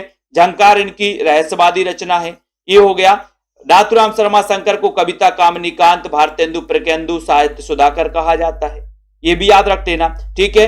जिन भी साथियों ने दोस्तों अभी self study classes app download नहीं किया, वो self study classes app download कर ले, बहुत ही अच्छे से ट्रिक से अगर आपको पढ़ना है तो, ठीक है। और बाकी अपन ने देखा कि भक्ति काल और रीति काल का समन्वयक जगन्नाथ दास रत्नाकर, ठीक है। गंगा अवतरण रत्नाकर जी का महाकाव्य है, 13 सर्ग हैं इसमें, ये भी आपको पता चल गया। उसके बाद बात करेंगे कि हरिश्चंद्र एक रचना है रत्नाकर जी की दोस्तों, है ना। और उद्धव शतक की बात करें तो उद्धव शतक के रचनाकार भी कौन है? जगन्नाथ दास रत्नाकर। जकी उपनाम से लिखते थे रत्नाकर, ठीक है, ये हो जाएगा। राय देवी प्रसाद पूर्ण की स्वदेशी कुंडल की रचना दोस्तों कुंडलियां छंद में इन्होंने की है, ये स्वदेशी कुंडल, ठीक है। ये बोले हम तो स्वदेशी कुंडल की राय देवी, बोले अगर कोई आपके आजू बाजू बोले कि कुंडल खरीदना है तो आपका कौन सी कुंडल की राय देवी? विदेशी की स्वदेशी? बोले सर हम स्वदेशी कुंडल की राय देवी। तो स्वदेशी कुंडल की रचनाकार राय देवी प्रसाद पूर्ण, ठीक है। त्रिशूल किसका उपनाम है? कई बार आ चुका है, त्रिशूल किसका उपनाम है? तो त्रिशूल गया बोले तो गया से क्या बनेगा? गया प्रसाद शुक्ल स्नेही, ठीक है। तो ये गया प्रसाद शुक्ल स्नेही का उपनाम क्या है? त्रिशूल। इसको याद रखने, त्रिशूल गया, ठीक है, इसको याद रखो। मिलन के पथ पर मानसी का स्वप्न देखा, तो मिलन, पथिक, स्वप्न और मानसी ये रचना किसकी है? राम नरेश त्रिपाठी की है, इनको याद रख लेना। मिलन, पथिक और स्वप्न इनके खंड काव्य है, मानसी इनकी दोस्तों फुटकर कविताओं का संकलन है, ये हो जाएगा। उसके बाद अपन ने देखा कि आवाहन ये बालकर्ण शर्मा नवीन की प्रथम रचना है और ये प्रतिभा पत्रिका में प्रकाशित हुई थी। इतनी सारी चीजें हैं दोस्तों, इनको याद करना है। एक बार वीडियो को लाइक करना। कल अपन छायावाद को पढ़ेंगे, लेकिन उसके पहले अपन आज अभ्यास करेंगे, ठीक है। सभी लोग तैयार हैं अभ्यास करने के लिए? तो एक बार जल्दी से दोस्तों लाइक कर दो और एक बार शेयर कर दो। यहां पर अपन को क्या करना है? अब अभ्यास करना है। आपको प्रश्न दिया जाएगा, उत्तर आपको बताना है। किस पत्रिका के प्रकाशन वर्ष को भारतेंदु युग की समाप्ति का सूचक माना जाता है? जल्दी से बताइए, फटाक से आपको चयन करना है। यहां पर किस पत्रिका के प्रकाशन वर्ष को भारतेंदु युग की समाप्ति का सूचक माना जाता है? आपका यहां पर द्विवेदी युग की अपन प्रैक्टिस कर रहे हैं, ठीक है। तो जल्दी से आपको चयन करना है। एक बार लाइक जरूर कर देना है। अनिल जी बताइए, किस पत्रिका के प्रकाशन वर्ष को भारतेंदु युग की समाप्ति का सूचक माना जाता है? और आपका सीधा आंसर जा रहा है कि सर आपने बिल्कुल सही उत्तर बताया है। क्या बताया है कि सर सरस्वती पत्रिका। ठीक है, इसके बारे में बताइए, सरस्वती पत्रिका के बारे में क्या क्या जानते हैं आप लोग सरस्वती पत्रिका के बारे में? जल्दी से आपको चयन करना है। ये जो सरस्वती पत्रिका है इसका प्रकाशन कब हुआ, इसके संस्थापक कौन थे, इसके बारे में कमेंट में लिखिए थोड़ा सा। फिर ऊपर आते हैं, ये क्वेश्चन आया था दोस्तों, ये क्वेश्चन आता ही है, अभी DSSB में भी आया था कि महावीर प्रसाद द्विवेदी सरस्वती के संपादक कब बने। ये क्वेश्चन आता ही है हमेशा, इसलिए दोस्तों आपको चयन करना प्रश्न क्रमांक 44 में महावीर प्रसाद द्विवेदी सरस्वती के संपादक कब बने? 1901 में, 1902 में, 1903 या फिर 1904 में। तो यहां पर आपका सही है कि सर ये द्विवेदी जी हैं, ये 1903 में बन गए सरस्वती के संपादक, यानी कि आपका उत्तर सी की तरफ चला जाएगा, सी नंबर सही हो जाएगा। अब आपको बताना है कि भारतेंदु युग और द्विवेदी युग को जोड़ने वाली कड़ी का कवि किसे कहा गया? 40-5-45 का क्वेश्चन बताइए। सभी लोग लाइक जरूर कर दे एक बार और अपने मित्रों को शेयर करें। जो भी हमारे साथी हैं जिनको भी दोस्तों कोर्स में एडमिशन लेना है वो जल्दी से आ जाएं और सेल्फ स्टडी क्लासेस में कोर्स में एडमिशन लेकर के अपना अध्ययन चालू करें। अभी दोस्तों नया बैच स्टार्ट हुआ है जिसमें आदिकाल का अभी चल रहा है अध्ययन। ठीक है, तो आप भी उसमें सम्मिलित हो सकते हैं, अपना अध्ययन कर सकते हैं। तो यहां पर आपका सही है कि सर बाल मुकुंद गुप्त को भारतेंदु युग और द्विवेदी युग को जोड़ने वाली कड़ी का कवि कहा जाता है। तो यहां पर आपका जो डी नंबर है, डी नंबर वो बिल्कुल सही है। ठीक है, बहुत बढ़िया, अच्छा क्वेश्चन बताया आप लोगों ने। हिंदी में स्वच्छंदतावाद का प्रवर्तक कवि किसे कहा जाता है? 46 का आंसर। स्वच्छंदतावाद की जब भी बात आती है, मैं आपको कई बार बताता हूं कि स्वच्छंदतावाद शब्द का सबसे पहले प्रयोग किया था मुकुटधर पांडे ने। ठीक है, मुकुटधर पांडे का जन्म हुआ था दोस्तों 1895 में और मुकुटधर पांडे को रामचंद्र शुक्ल ने छायावाद का प्रवर्तक भी माना और मुकुटधर पांडे ने छायावाद शब्द का भी सबसे पहले प्रयोग किया था। तो मुकुटधर पांडे ने छायावाद और स्वच्छंदतावाद इन शब्दों का प्रयोग सबसे पहले किया था, लेकिन स्वच्छंदतावाद के प्रवर्तक माने जाते श्रीधर पाठक, यानी कि ए नंबर। अब श्रीधर पाठक की जो 3 जो अनुदित रचनाएं हैं दोस्तों, 2 इनकी खड़ी बोली में एकांतवासी योगी है ना, और एक और दोस्तों एक इनकी दोस्तों ब्रज में है। उनकी रचनाओं की कल जो हमने बताई थी, जल्दी से बताओ वो कौन कौन सी रचनाएं हैं। और 47 का आंसर आपको चयन करना है यहां पर कि नायिका भेद वर्णन के विरोधी हैं तो कौन है? नायिका भेद वर्णन के विरोधी कौन है? मैथिलीशरण गुप्त, आचार्य महावीर प्रसाद द्विवेदी, अयोध्या सिंह उपाध्याय हरिऔध या फिर जगन्नाथ दास रत्नाकर। यानी कि 47 का आंसर चयन करना है। नायिका भेद वर्णन के विरोधी कौन है? नायिका भेद वर्णन के विरोधी बताना है। प्रश्न आपका 47 नंबर है, लाइक जरूर करना है। और आपको पता है कि महावीर प्रसाद द्विवेदी ने द्विवेदी युग के, जिनका दोस्तों इनके नाम पर द्विवेदी युग का नाम पड़ा था, उन्होंने सभी को ये समझाइश दी थी, परामर्श दिया था कि नायिका भेद को छोड़कर अन्य किसी भी विषय पर आप लेखनी चलाइए। तो नायिका भेद वर्णन के जो विरोधी थे वो थे महावीर प्रसाद द्विवेदी।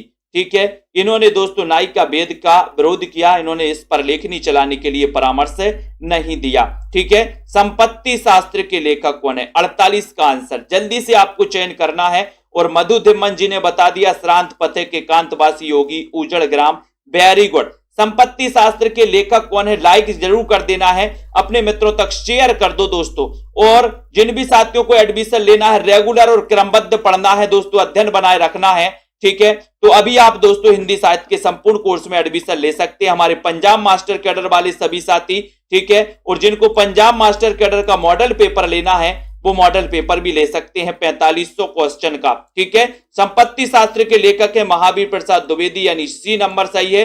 हिंदी खड़ी बोली का प्रथम कवि किसे कहा जाता है? हिंदी खड़ी बोली का प्रथम कवि बताना है आपको। सरहपा को, पुष्य या पुण्य को, भारतेंदु। यहां पर आधुनिक काल में पूछा है दोस्तों, यहां पर आधुनिक काल में पूछा है। या कभी इस प्रकार सा प्रश्न पूछा जाए और ऑप्शन में अमीर खुसरो ना हो तो आपको श्रीधर पाठक ही लगाना है। तो ये गलती भी आप दोस्तों क्या कर देना, सुधार लेना, क्योंकि आधुनिक काल में हिंदी खड़ी बोली के जो प्रथम कवि हैं वो श्रीधर पाठक हैं। लेकिन दोस्तों कभी कभी ऐसा भी क्वेश्चन अगर आ जाए तो आप श्रीधर पाठक ही लगाना, ठीक है, डी नंबर ही लगाना।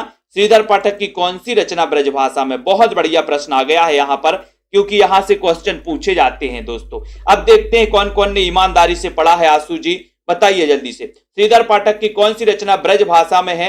पंजाब मास्टर कैडर वाले हमारे जितने साथी हैं, जिनको भी अध्ययन करना है रेगुलर और बहुत अच्छे से विस्तृत अध्ययन करना है, वो हमारे सभी साथी एडमिशन लेकर के अध्ययन कर सकते हैं। अभी ये नया बैच स्टार्ट हुआ है, आदिकाल चल रहा है, तो अभी से आप अध्ययन चालू कर देंगे। और बाकी रिकॉर्डेड कोर्स भी रहता है, टेस्ट भी रहता है, हर संडे को टेस्ट होता है, ठीक है। श्रीधर पाठक की कौन सी रचना ब्रजभाषा में है, ये क्वेश्चन आपसे पूछा गया और सीधा आंसर जा रहा है प्रश्न क्रमांक 50 में। क्या जा रहा है जल्दी से बताओ, 50 नंबर का क्वेश्चन, कौन सी भाषा इनकी ब्रज भाषा में है, इसका आंसर चयन करना है।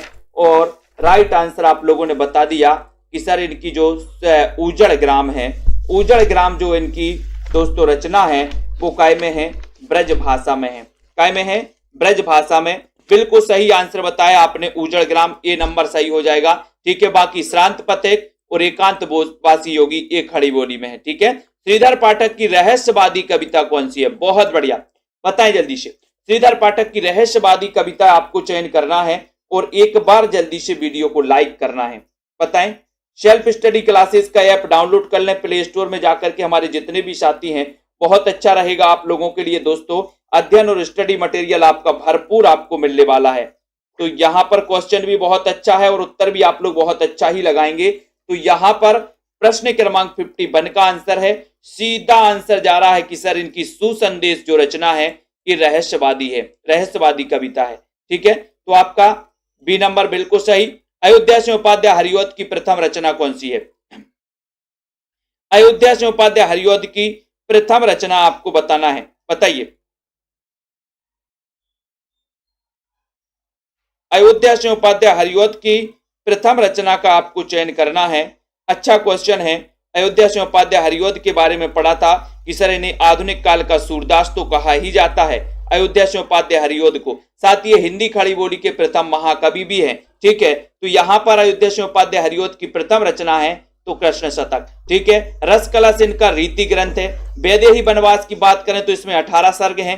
प्रिय प्रवास की बात करें दोस्तों तो इसमें 17 सर्ग हैं। ये हिंदी खड़ी बोली का प्रथम महाकाव्य है। इसके रचनाकार कौन है, हरिऔध जी, ठीक है। रामचंद्र शुक्ल ने इसे महाकाव्य नहीं माना प्रिय प्रवास को, लेकिन यहां पर याद करना है कि हरिऔध जी ने अपने किस विषय में नायिका भेद के अंतर्गत देश प्रेमिका, लोक प्रेमिका, जाति प्रेमिका, परिवार प्रेमिका की आदर्श कल्पना की है। 53 का आंसर बताएं। अच्छा क्वेश्चन है, सभी लोग बताएंगे। एमआर मुकेश जी बताइए, प्रमोद जी, सिद्धि जी, हरिऔध जी के कौन सा ग्रंथ है जो जिसमें इन्होंने लोक प्रेम, देश प्रेमिका, लोक प्रेमिका, जाति प्रेमिका, परिवार प्रेमिका, इनका दोस्तों आदर्श इन्होंने कल्पना की है।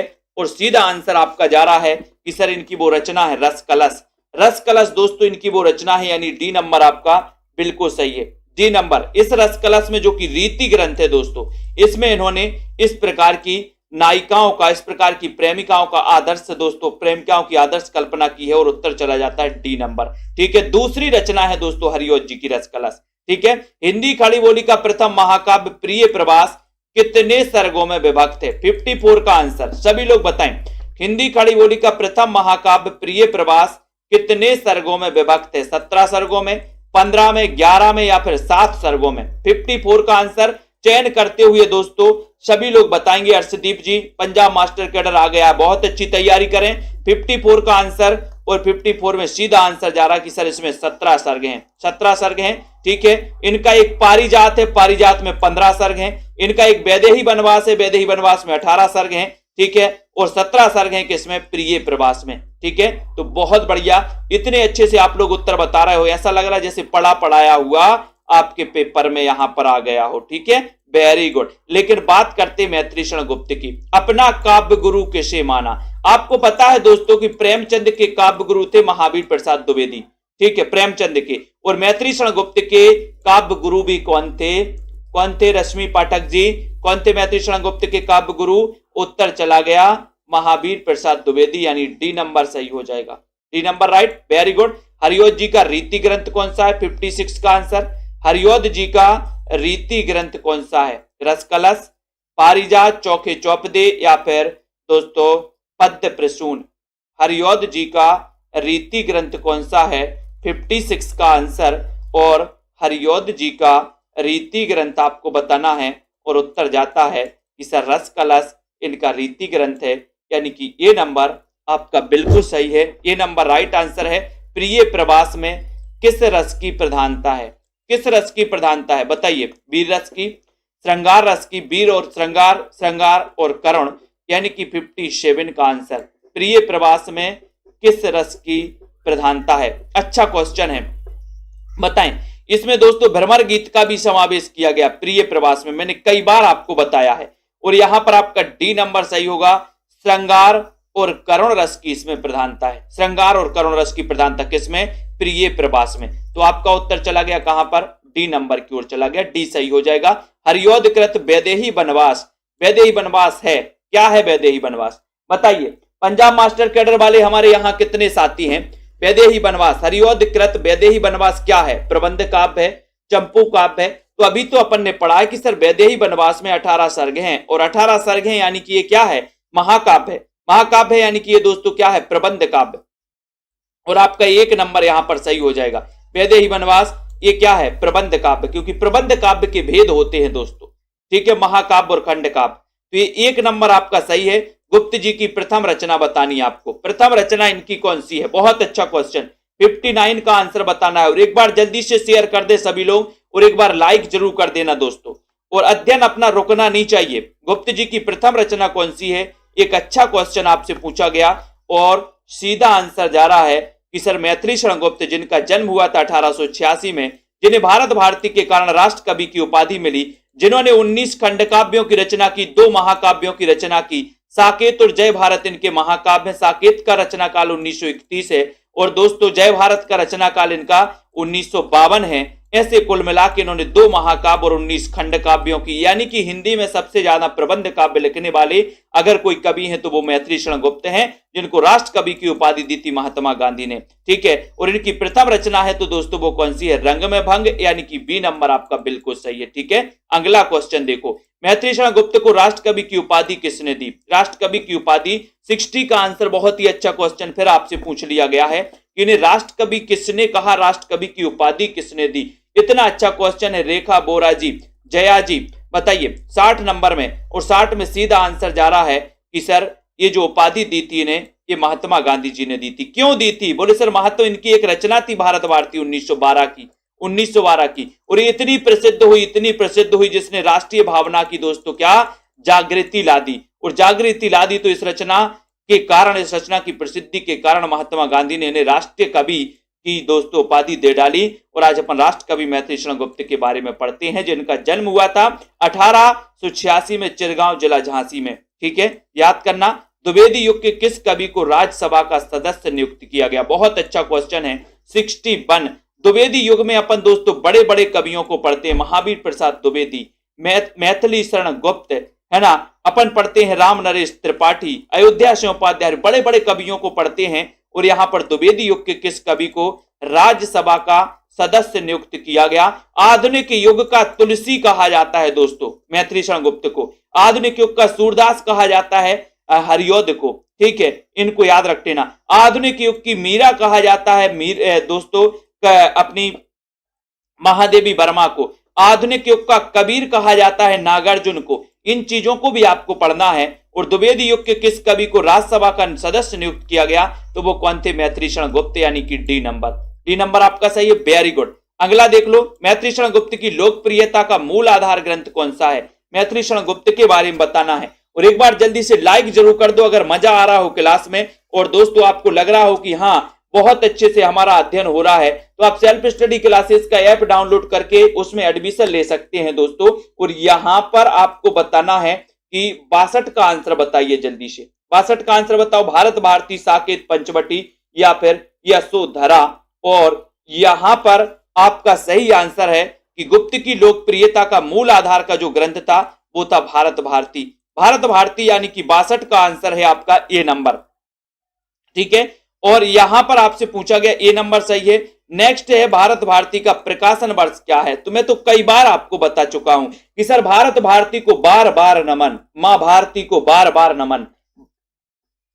बार बार से क्या बनेगा, 12 बार, 12 बार या बार बार मां भारती को या भारत भारती को बार बार नमन। तो बार बार से बनेगा 12 बार और 1912 इसका रचना काल है, यानी बी नंबर आपका सही हो जाता है।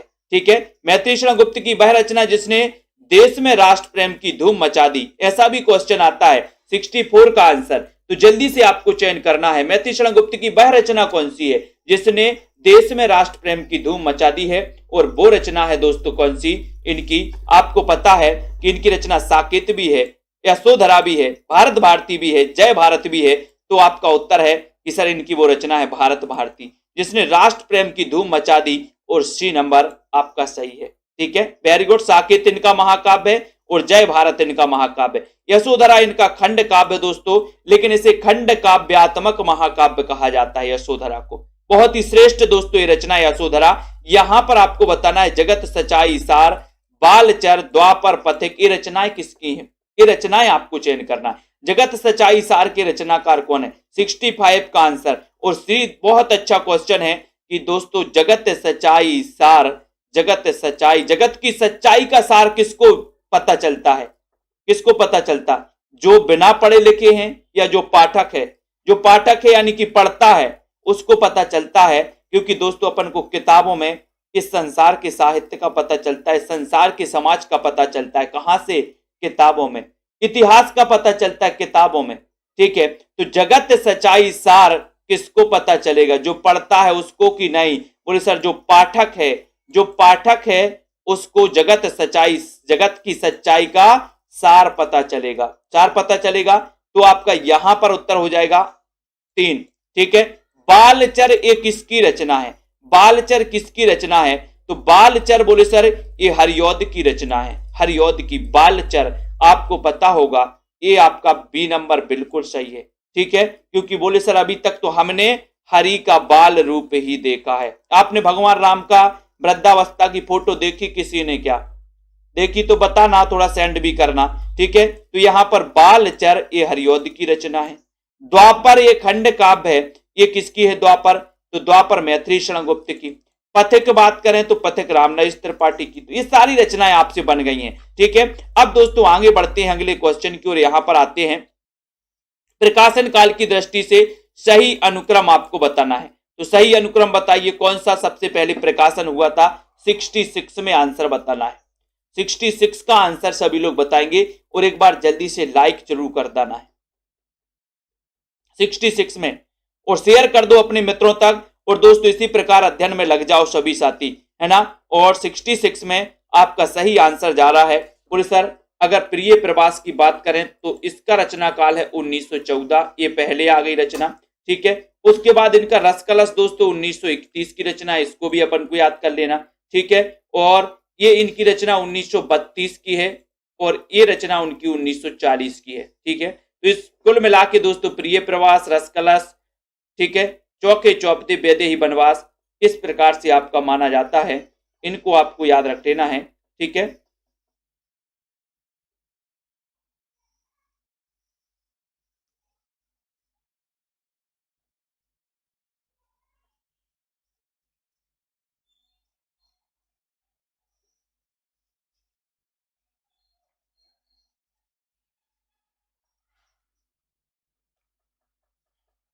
ठीक है, बहुत बढ़िया। यहां पर आ जाओ, प्रकाशन काल की दृष्टि से सही अनुक्रम कौन सा है। 67 का आंसर बताना है, सही अनुक्रम बताइए।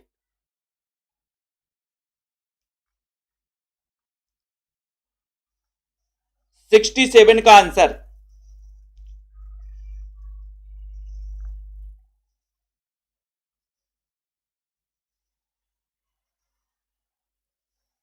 67 विकल्प थोड़ा गड़बड़ है, उसमें विकल्प गड़बड़ है। 67 का आंसर बताना है, प्रकाशन काल की दृष्टि से बताइए। 67 में बताइए, साकेत, झनकार, पंचवटी, भारत भारती, इनमें से चयन करना है 67 में। और 67 में तो सीधा आंसर है कि सर बी लगा दो, यानी बी नंबर आपका बिल्कुल सही है। बी आपका राइट आंसर हो जाएगा। Very good. अगला देखो, प्रकाशन काल की दृष्टि से फिर आपको बताना है।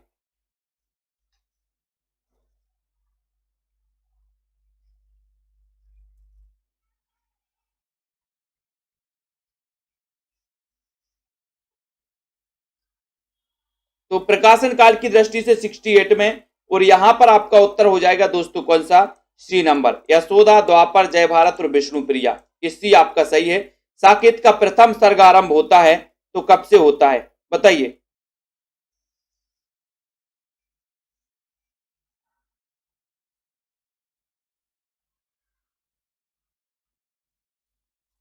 साकेत का प्रथम सर्ग आरंभ होता है तो कहां से होता है, साकेत का प्रथम आरंभ, ये भी क्वेश्चन आपका पूछा गया है, तो जल्दी से बताना है आपको।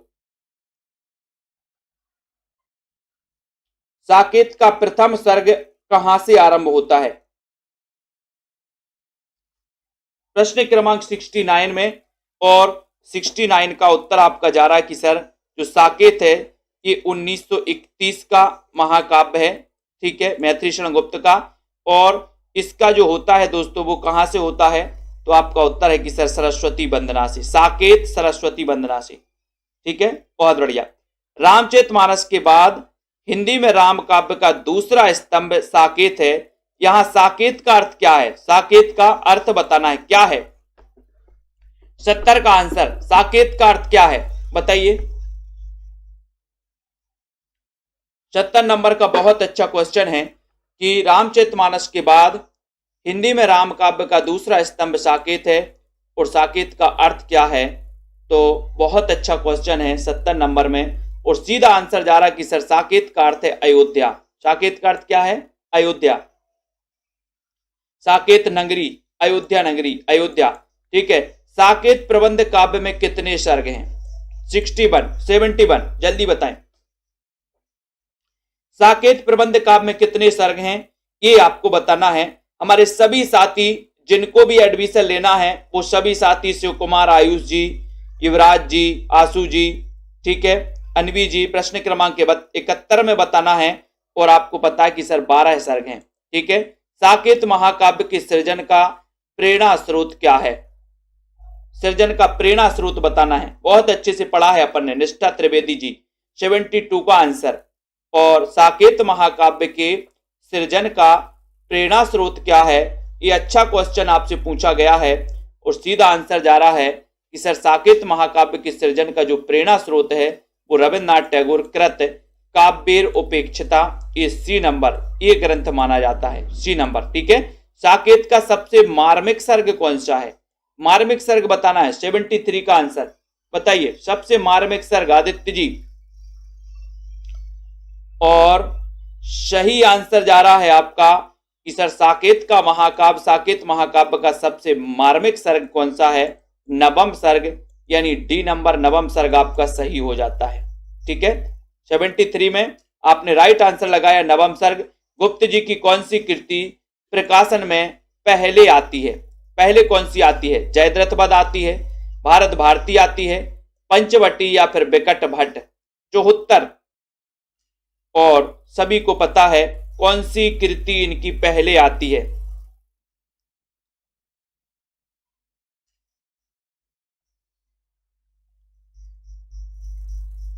कौन सी कृति आती है इनकी पहले,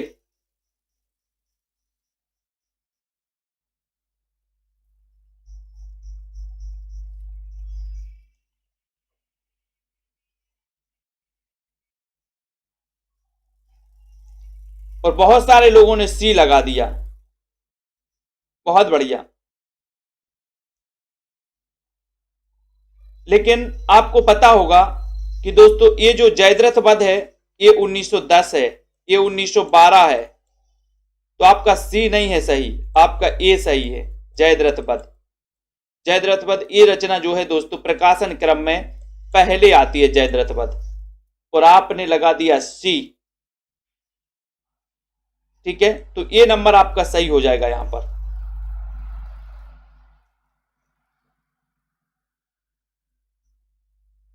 ठीक है। मैथिली शरण गुप्त की वह रचना जिसमें राष्ट्र की बलिवेदी पर अपने प्राणों का उत्सर्ग करने वाले युवक का चरित्र चित्रण हुआ है, ये आपको बताना 75 में,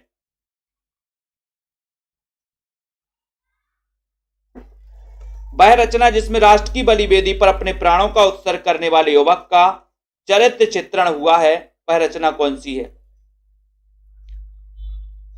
75 में लाइक करना है एक बार और शेयर करना है, और सीधा आंसर जा रहा है कि सर मैथिली शरण गुप्त की वह रचना जिसमें राष्ट्र की बलिवेदी पर अपने प्राणों का उत्सर्ग करने वाले युवक का चरित्र चित्रण हुआ है, तो वह रचना है जयद्रथ वध। कौन सी है? जयद्रथ वध। ठीक है, ये नंबर, वेरी गुड, बहुत बढ़िया। तो सभी साथियों के लिए बहुत मन को चैतन्य महाप्रभु के बारे में बताना है कि इनकी वियुक्ता पत्नी के त्याग तप और उसकी मनोदशा का उल्लेख किस ग्रंथ में किया गया है? जल्दी से सभी लोग बताएंगे और एक बार लाइक जरूर कर देना। बताओ फटाफट से, चैतन्य महाप्रभु की वियुक्ता पत्नी के त्याग तप और उसकी मनोदशा का उल्लेख किस ग्रंथ में मिलता है? प्रश्न क्रमांक 76 का आंसर है, और बहुत ही बढ़िया उत्तर आना चाहिए सभी लोगों के। उत्तर क्या आएंगे? उत्तर आपका हो जाएगा क्या? ए नंबर। ए नंबर यानी कि आपका विष्णु प्रिया। और विष्णु प्रिया की रचनाकार कौन है? तो उत्तर हो जाएगा मैथिली शरण गुप्त। ठीक है, ये विष्णु प्रिया मैथिली शरण गुप्त की रचना है, और ये चैतन्य महाप्रभु की वियुक्ता पत्नी के त्याग तप और उसकी तपस्या, उनकी मनोदशा का उल्लेख किया गया है। दोस्तों अगला क्वेश्चन, ब्रह्मणी नारी की मार्मिक व्यथा का चित्रण किस ग्रंथ में हुआ? बहुत ही अच्छा क्वेश्चन है। प्रश्न क्रमांक 77 का आंसर है, जल्दी से चयन करना है आपको। ब्रह्मणी नारी की मार्मिक व्यथा का चित्रण किस ग्रंथ में हुआ है? 77 का आंसर, साकेत में, यशोधरा, विष्णु प्रिया या फिर उपर्युक्त सभी। ये तीनों ही रचनाएं दोस्तों किसकी हैं? मैथिली शरण गुप्त की, राष्ट्रकवि मैथिली शरण गुप्त की। अब यहां पर ब्रह्मणी नारी से पूछा गया, तो इतना आपको याद होना चाहिए कि सर साकेत भी ब्रह्मणी नारी से संबंधित है, विष्णु प्रिया भी है और यशोधरा भी है, तो आपका उत्तर चला गया डी नंबर। ठीक है, वेरी गुड। कौन सी रचना मैथिली शरण गुप्त द्वारा रचित नहीं है? कौन सी मैथिली शरण गुप्त की रचना नहीं है, ये आपको बताना है। रेखा जी, माया राम जी, प्रश्न क्रमांक 78 में आपको चयन करना है कौन सी रचना गुप्त जी की नहीं है, ये बताइए जल्दी से। 78 का उत्तर, और बहुत ही अच्छा प्रश्न है। सीधा आंसर जा रहा है कि सर द्वापर है, यशोधरा है, गुरुकुल भी मैथिली शरण गुप्त की रचना है, लेकिन ये पथिक जो है, ये पथिक तो किसकी है? राम नरेश त्रिपाठी की। ठीक है, वेरी गुड। मैथिली शरण गुप्त की अतुकांत रचना कौन सी है? ये क्वेश्चन भी कई बार आया। अतुकांत रचना बतानी है श्वेता सैनी जी, बताइए।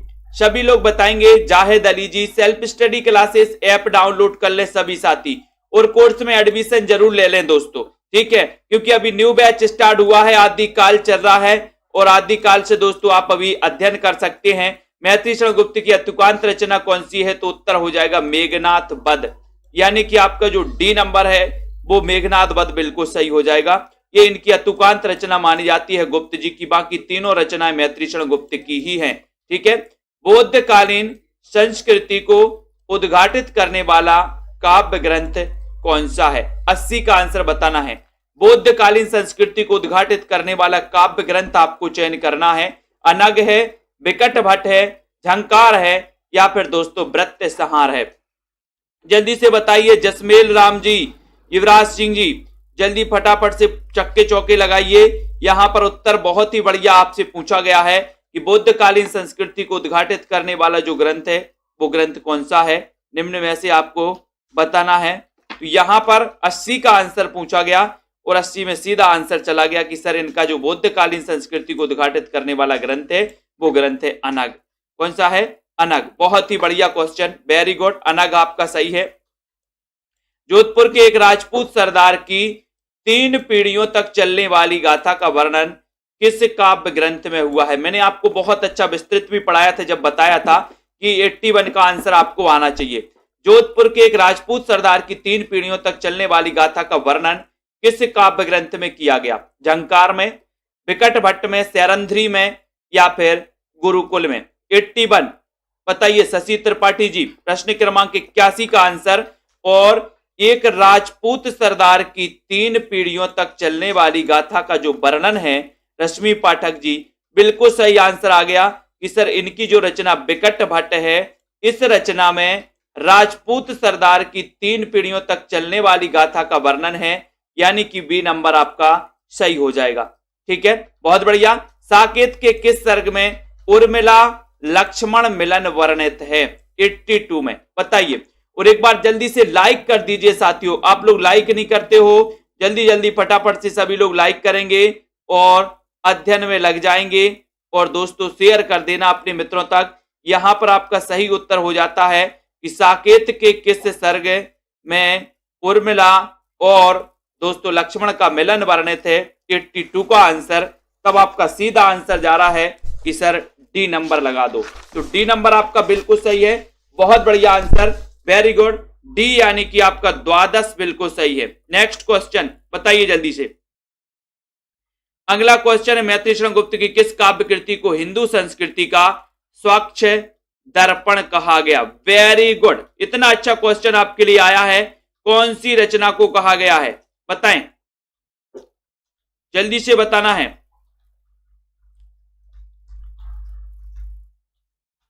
कौन सी रचना को कहा गया स्वच्छ दर्पण? और सीधा आंसर आपका चला गया कि सर 83 में लगा दो, जय भारत। ये जो काव्य कृति हिंदू संस्कृति का स्वच्छ दर्पण है, ये नंबर सही है। माइकल मधुसूदन दत्त की कृतियों का अनुवाद मैथिली शरण गुप्त ने किस उपनाम से किया? बहुत अच्छा क्वेश्चन। प्रश्न क्रमांक आपका 84 है। 84 में एक बार लाइक करना है और जल्दी से फटाक से आपको उत्तर बताना है कि माइकल मधुसूदन दत्त की कृतियों का अनुवाद मैथिली शरण गुप्त ने किस उपनाम से किया है? तो ये अपन ने पढ़ा था कि सर जकी तो नाम था जगन्नाथ दास रत्नाकर का, त्रिशूल तो आपको पता है गया प्रसाद शुक्ल सनेही का था, कलाधर जयशंकर का था। तो आपका उत्तर यहां पर अगर आपको पता भी नहीं है तो भी आपका उत्तर मधुप निकाल के आ जाता है, बी नंबर निकल के आ जाता है। ठीक है, ये तरीका होता है दोस्तों प्रश्न को हल करने का। त्रिशूल उपनाम किसका है? प्रश्न क्रमांक 85, त्रिशूल किसका उपनाम है? और अपन ने कल पढ़ा था, मैंने आपको ट्रिक बताई थी, त्रिशूल गया तो गया से क्या बनेगा? त्रिशूल गया यानी कि गया प्रसाद शुक्ल सनेही, गया प्रसाद शुक्ल सनेही, त्रिशूल गया हो गया। सी नंबर आपका सही हो जाएगा, वेरी गुड, बहुत बढ़िया। जकी उपनाम से उर्दू में काव्य रचना करने वाले कवि कौन है? 86 का आंसर जकी उपनाम से काव्य रचना करने वाले कवि का नाम आपको बताना है। कॉमेडी गुरुजी, विश्वास जी, कुलदीप सिंह जी, 86। और जकी उपनाम से लिखते थे कौन? जगन्नाथ दास रत्नाकर। डी नंबर आपका करेक्ट आंसर हो जाएगा। भक्ति काल और रीति काल का समन्वयक कवि किसे कहा जाता है? 87 में भक्ति काल और रीति काल का समन्वयक कवि किसे कहा जाता है? इसका आंसर आपको बताना है और एक बार जल्दी से लाइक कर देना है। भक्ति काल और रीति काल में जल्दी से बताएं। संतोष कुमार जी, विवेक कुमार जी प्रश्न क्रमांक 87 में, और सही आंसर आपने बता दिया है कि सर 87 का आंसर है जगन्नाथ दास रत्नाकर। ये नंबर, वेरी गुड। नेक्स्ट देखते हैं, अगले प्रश्न की ओर बढ़ते हैं। अगला प्रश्न है, कविता कामनी कांत, भारतेंदु प्रज्ञेंदु, साहित्य सुधाकर उपाधियों से सम्मानित कवि कौन है? बताओ। 88 का आंसर रजनी त्रिपाठी जी, बताइए। शिक्षा जी, कविता कामनी कांत, भारतेंदु प्रज्ञेंदु, साहित्य सुधाकर, इन उपाधियों से सम्मानित कवि का नाम आपको चयन करना है और एक बार जल्दी से वीडियो को लाइक जरूर कर देना है। 88 का आंसर, 88 का आंसर आपको बताना है।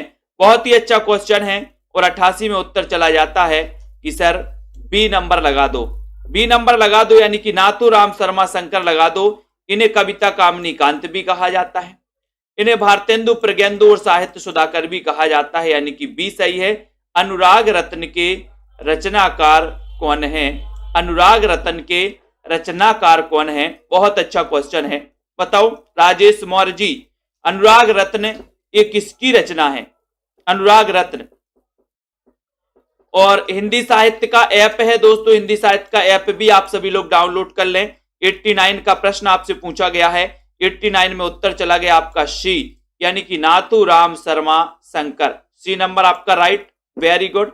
नाथूराम शर्मा आपका शंकर अनुराग रत्न के रचनाकार हैं, ये आपका सी सही है। राय देवी प्रसाद पूर्ण की वह कृति जो कुंडलियां छंद में है, वह कृति कौन सी है?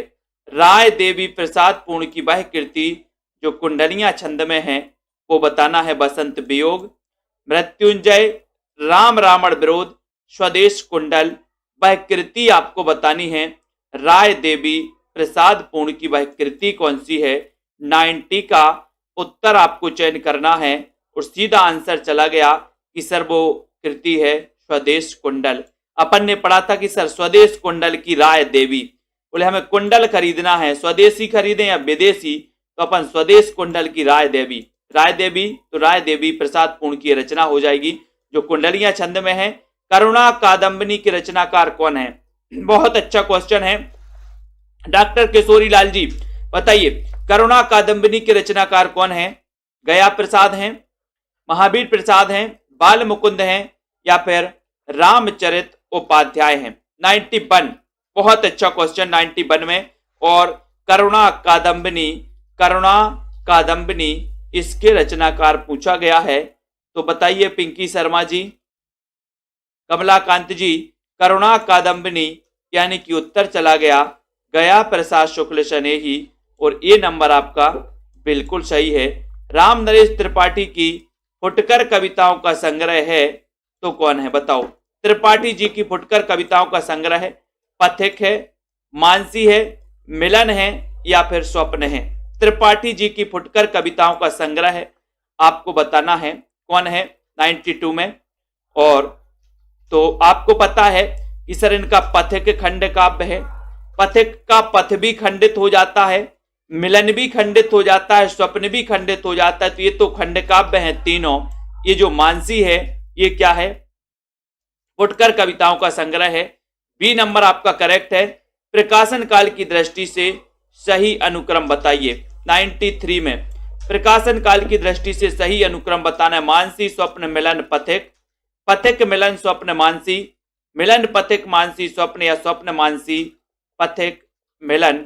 93 में चयन करना है और 93 में सबसे पहले अपन ने देखा था कि मिलन के पथ पर मानसी का स्वप्न देखा। मैंने आपको एक क्रमबद्ध रचना याद करवाई थी, ट्रिक बनाई थी अपन ने, मिलन के पथ पर मानसी का स्वप्न देखा, तो मिलन के पथ पर मानसी का स्वप्न देखा, तो मिलन पथिक और मानसी ये सी नंबर आपका सही हो जाएगा। मिलन के पथ पर मानसी का स्वप्न देखा, एक क्रमबद्ध याद रख लेना। त्रिपाठी जी की रचनाएं हैं।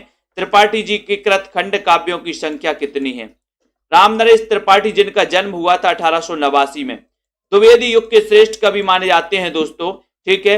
अब इनके खंड काव्यों की संख्या आपको चयन करनी है, बताएं, चयन करना है, उत्तर क्या हो जाएगा बताओ।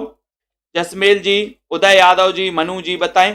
प्रश्न क्रमांक 94 में अच्छा क्वेश्चन है और बोले सर इनके 3 खंड काव्य हैं, ठीक है। मानसी को छोड़कर इनका स्वप्न पथिक और मिलन ये तीनों खंड काव्य हैं। रामचरित चिंतामणि ये किसकी रचना है? रामचरित चिंतामणि के रचनाकार कौन है? आपको चयन करना है। सेल्फ स्टडी क्लासेस से हमारे सभी साथी जुड़ जाएं और दोस्तों रामचरित चिंतामणि के रचनाकार आपको चयन करना है। नाथुराम शर्मा शंकर, गया प्रसाद शुक्ल स्नेही, अयोध्या सिंह उपाध्याय हरिऔध या फिर रामचरित उपाध्याय। रामचरित चिंतामणि के रचनाकार आपको चयन करना है। बहुत ही अच्छा क्वेश्चन है। 95 का उत्तर आपको बताना है और सीधा आंसर जा रहा है कि सर रामचरित उपाध्याय यानी डी नंबर आपका सही है, ठीक है, डी नंबर सही है। सरगौ नरक ठिकाना नाही, सरगौ नरक ठिकाना नाही ये पंक्ति बताओ, ये पंक्ति किसकी है? अच्छा है रजनी जी, सरगौ नरक ठिकाना नाही ये पंक्ति बताना है हमें 96 में और लाइक भी कर देना है सभी साथियों को। अच्छा क्वेश्चन है, बहुत बढ़िया। और 96 का सीधा आंसर आपका जा रहा है, बताइए जल्दी कि सर ये सरगौ नरक ठिकाना नाही ये महावीर प्रसाद द्विवेदी। बोले सर सरगौ और नरक में कोई ठिकाना नहीं। बोले फिर क्या करें? बोले महावीर की पूजा करो, महावीर, ठीक है। तो महावीर से ए नंबर आपका सही हो जाएगा, ठीक है। मानस भवन में आर जन जिनकी उतारे आरती, भगवान भारत वर्ष में गूंजे हमारी भारती। और भारत भारती तो अपन ने पढ़ा है कि भारत भारती की हम बार बार वंदना करेंगे, तो 1912 इसका रचना काल है, ठीक है। और यहां पर कहा भी गया है कि मानस भवन में आर जन जिनकी उतारे आरती, भगवान भारत वर्ष में गूंजे हमारी भारती, भगवान भारत वर्ष में गूंजे हमारी भारती, साकेत, भारत भारती, जय भारत या फिर गुरुकुल। इनमें से 97 का आंसर आपको चयन करना है और उत्तर चला गया भारत भारती। बी नंबर, युग युग तक चलती रहे कठोर कहानी, रघुकुल में थी एक अभागिन रानी, एक अभागिन रानी, है ना। एक आपने बहुत अच्छा गाना सुना होगा रामायण का कि मैया तेने काटानी मन में, राम सिया भेज दयरी बन में। ऐसा ही है, युग युग तक चलती रहे कठोर कहानी और रघुकुल में भी थी एक अभागिन रानी। ये पंक्ति आपको बताना है दोस्तों कि ये पंक्ति किसके लिए कही गई है 98 में, और 98 का उत्तर है सी नंबर। क्या कही, यानी कि सी आपका सही है। बहुत बढ़िया, अगले क्वेश्चन की ओर बढ़ेंगे। लाइक बस करते रहो दोस्तों, मजा आएगा साहित्य को पढ़ने में, अच्छे से अध्ययन करो। मुझे फूल मत मारो, मुझे फूल मत मारो, तो बोले क्या मारे, मैंने आपको कई बार बताया मुझे फूल मत मारो, तो क्या मारे, बोले सर मेथी चाय मार दो, मेथी मार दो मेथी। तो मेथी उत्तर क्या हो जाएगा, मेथी से हो जाएगा मैथिली शरण गुप्त की। ये दोस्तों मुझे फूल मत मारो, मुझे फूल नहीं मारे तो क्या मारे, बोले मेथी मार दो चलेगा, तो मैथी से मैथिली शरण गुप्त की पंक्ति है। ठीक है, अधिकार खोकर बैठना यह महादुष्कर्म है, ये प्रश्न क्रमांक 100 में आपको बताना है। तो मुकनद जी, रेखा जी बताइए, अधिकार खोकर बैठना ये महादुष्कर्म है, ये पंक्ति किसकी है। पूनम सिंह जी जल्दी से बताएं।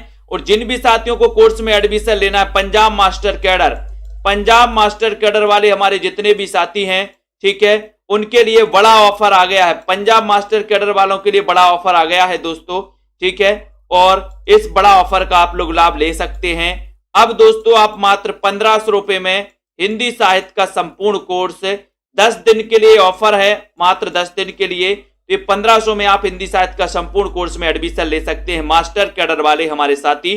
ठीक है, प्रश्न क्रमांक 100 का आंसर और 100 में उत्तर चला गया मैथिली शरण गुप्त। अधिकार खोकर बैठना ये ए नंबर सही है। दिवस का अवसान समीप था, गगन था कुछ लोहित हो चला, 101 का आंसर, 101 का आंसर बताएंगे जल्दी से। प्रश्न क्रमांक 101 में चयन करना है, उत्तर क्या हो जाएगा बताइए। प्रश्न क्रमांक 101 और 101 का उत्तर हो जाएगा कि दिवस का अवसान समीप था, गगन था कुछ लोहित हो चला। ये आपका उत्तर हो जाएगा प्रिय प्रवास। कहां पर, बोले दिवस का अवसान समीप था, कहां पर समीप था, बोले सर प्रिय के प्रवास पर, प्रिय के प्रवास पर गए थे एक दिन, तो दिवस का अवसान समीप था। ये प्रिय प्रवास खड़ी बोली का महाकाव्य है, प्रथम महाकाव्य है, इसको याद कर लेना हरिऔध जी का, और ये पंक्ति यहीं से ली गई है। ठीक है, ज्ञान राशि के संचित कोश का नाम साहित्य है, ये कथन बताना है। ये बताइए ये पंक्ति किसकी है, ये कथन किसका है, जल्दी से बताइए। प्रश्न क्रमांक 102 का आंसर, ज्ञान राशि के संचित कोश का नाम साहित्य है। 102 में आपको चयन करना है, और 102 में कि सर ये जो ज्ञान राशि के संचित कोश का नाम साहित्य है, ये महावीर प्रसाद द्विवेदी। ठीक है, सी number Dwivedi ji, very good, है ना। बड़ी धूम से टेसू आए, लड़के लाड़ी साथ लगाए, साथ लगाए अनिल जी, होगा दिल्ली में दरबार, सुनकर चौंक पड़ा संसार। 103 पंक्ति बताना है, पंक्ति बताइए सुनीता चौधरी जी। प्रश्न क्रमांक 103 में, और सीधा सीधा आंसर जा रहा है कि सर बड़ी धूम से टेसू आए, लड़के लाड़ी साथ लगाए, साथ लगाए, कहां लगाए साथ, बोले सर बाल में, टेसू के फूल आते हैं, टेसू के बाल में लगाते, बाल, लड़के लाड़ी साथ लगाए, कहां लगाए, बाल में लगाए, बाल से क्या बनेगा, बाल मुकुंद गुप्त की पंक्ति है, डी नंबर सही हो जाएगा। बड़ी धूम से टेसू आए, लड़के लाड़ी साथ लगाए, लगाए तो बोले मस्तिष्क में नहीं लगाएंगे, बाल में लगाएंगे, बाल में, तो बाल से बाल मुकुंद गुप्त। सारे देव वृंद से खिंचकर देवराज के नयन हजार, काम देव पर बड़े चाव से आकर पड़े एक ही बार। 104 में बताइए, 104 का उत्तर आपको चयन करना है, और यहां पर सारे देव वृंद से खिंचकर देवराज के नयन हजार, काम देव पर बड़े चाव से आकर पड़े एक ही बार, एक ही बार। तो ये पंक्ति किसकी है, ये पंक्ति आपसे पूछी गई है। बताइए वैशाली यादव जी, ये नंबर आपका सही हो गया। यहां पर ये नंबर यानी महावीर प्रसाद द्विवेदी। रश्मि पाठक जी महावीर प्रसाद गुप्त नहीं, द्विवेदी, द्विवेदी, ये नंबर सही हो जाएगा। ठीक है, उसके बाद यहां पर आते हैं, अगला देखते हैं। लिखो ना करो लेखनी बंद, श्रीधर सम सब कवि स्वच्छंद। तो 105 में अब सीधा सीधा यहां पर बोला ही गया है कि श्रीधर सम सब कवि स्वच्छंद, यानी कि ये पंक्ति भी दोस्तों किसकी है? श्रीधर पाठक की, श्रीधर पाठक। ठीक है, लिखो ना करो लेखनी बंद, श्रीधर सम सब कवि स्वच्छंद, कवि स्वच्छंद श्रीधर पाठक। आधुनिक काल में खड़ी बोली के प्रथम कवि श्रीधर पाठक माने जाते हैं, स्वच्छंदतावादी के प्रवर्तक माने जाते हैं श्रीधर पाठक जी। मेरे चपल यौवन बाल, अचल अंचल में पड़ा सो मचल कर मत साल। ये आपको कहां से ली गई है पंक्ति बताना है, त्रिधारा से, साकेत, यशोधरा, माता से। 106 का आंसर, और 106 में उत्तर चला गया कि मेरे चपल यौवन बाल, अचल अंचल में पड़ा सो मचल कर मत साल।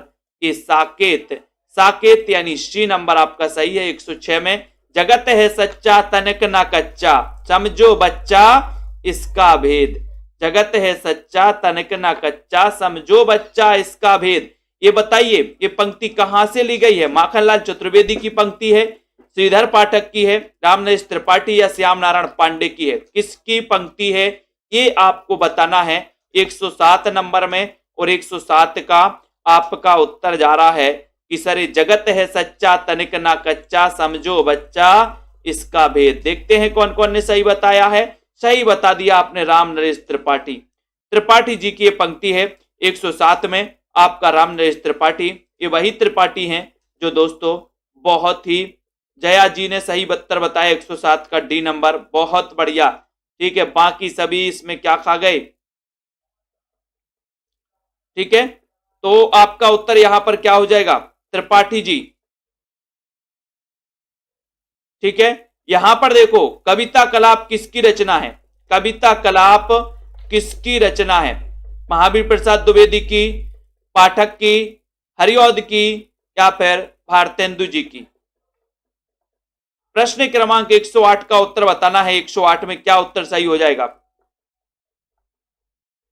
कविता कलाप किसकी रचना है? कविता कलाप एक किसकी रचना है ये आपको बताना है। और सीधा सीधा आंसर जा रहा है, क्या जा रहा है? कविता कलाप के रचनाकार कौन है? 108 में सही आंसर आपका हो रहा है 108 का कि सर एक कविता कलाप तो महावीर प्रसाद द्विवेदी। ठीक है, ये नंबर सही है, ये नंबर आपका राइट आंसर है। ठीक है, कलापी अलग है आरसी प्रसाद की, बिल्कुल एक कविता कलाप है महावीर प्रसाद की है। कविता कौमुदी ये किसका काव्य संग्रह है? 109 का आंसर आपसे पूछा गया। एक बार शेयर जरूर कर दो। पंजाब मास्टर कैडर के लिए ऑफर आ गया है, बढ़िया, जिनको भी लेना है बहुत अच्छा है। 1500 रुपए में मात्र आप दोस्तों कोर्स में एडमिशन लेकर के अपना अध्ययन कर सकते हैं, लाइव क्लास अटेंड कर सकते हैं। ठीक है, टेस्ट दे सकते हैं हर संडे को, जैसे कल संडे है, कल टेस्ट होगा। हमारे जितने भी पैड वाले साथी हैं उनका टेस्ट होगा, जो कुछ भी उनको एक सप्ताह में पढ़ाया जाता है उसका टेस्ट लिया जाता है। ठीक है, तो यहां पर आपका 109 का उत्तर आपको बताना है, जल्दी से बताइए, फटाक से बताना है 109 का आंसर।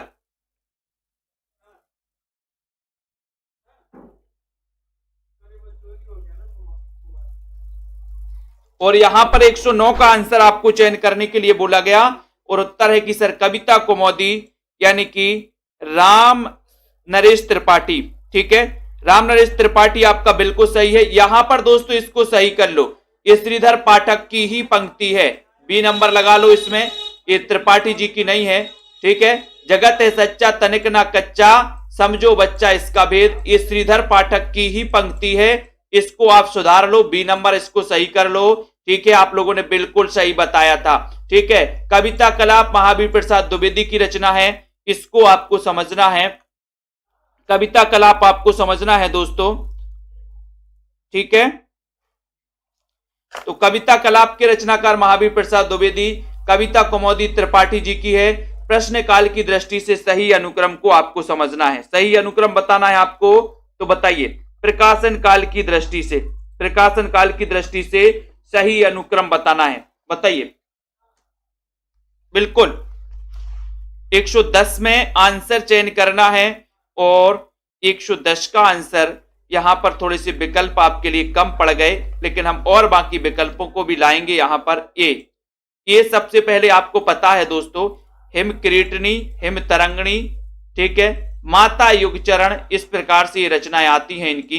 तो यहां पर तो आपका हिम किरीटनी, हिम तरंगणी आ जाएगा कुरैशी जी, सी नंबर आपका सही हो जाएगा यहां पर, ठीक है, ये सी नंबर सही है।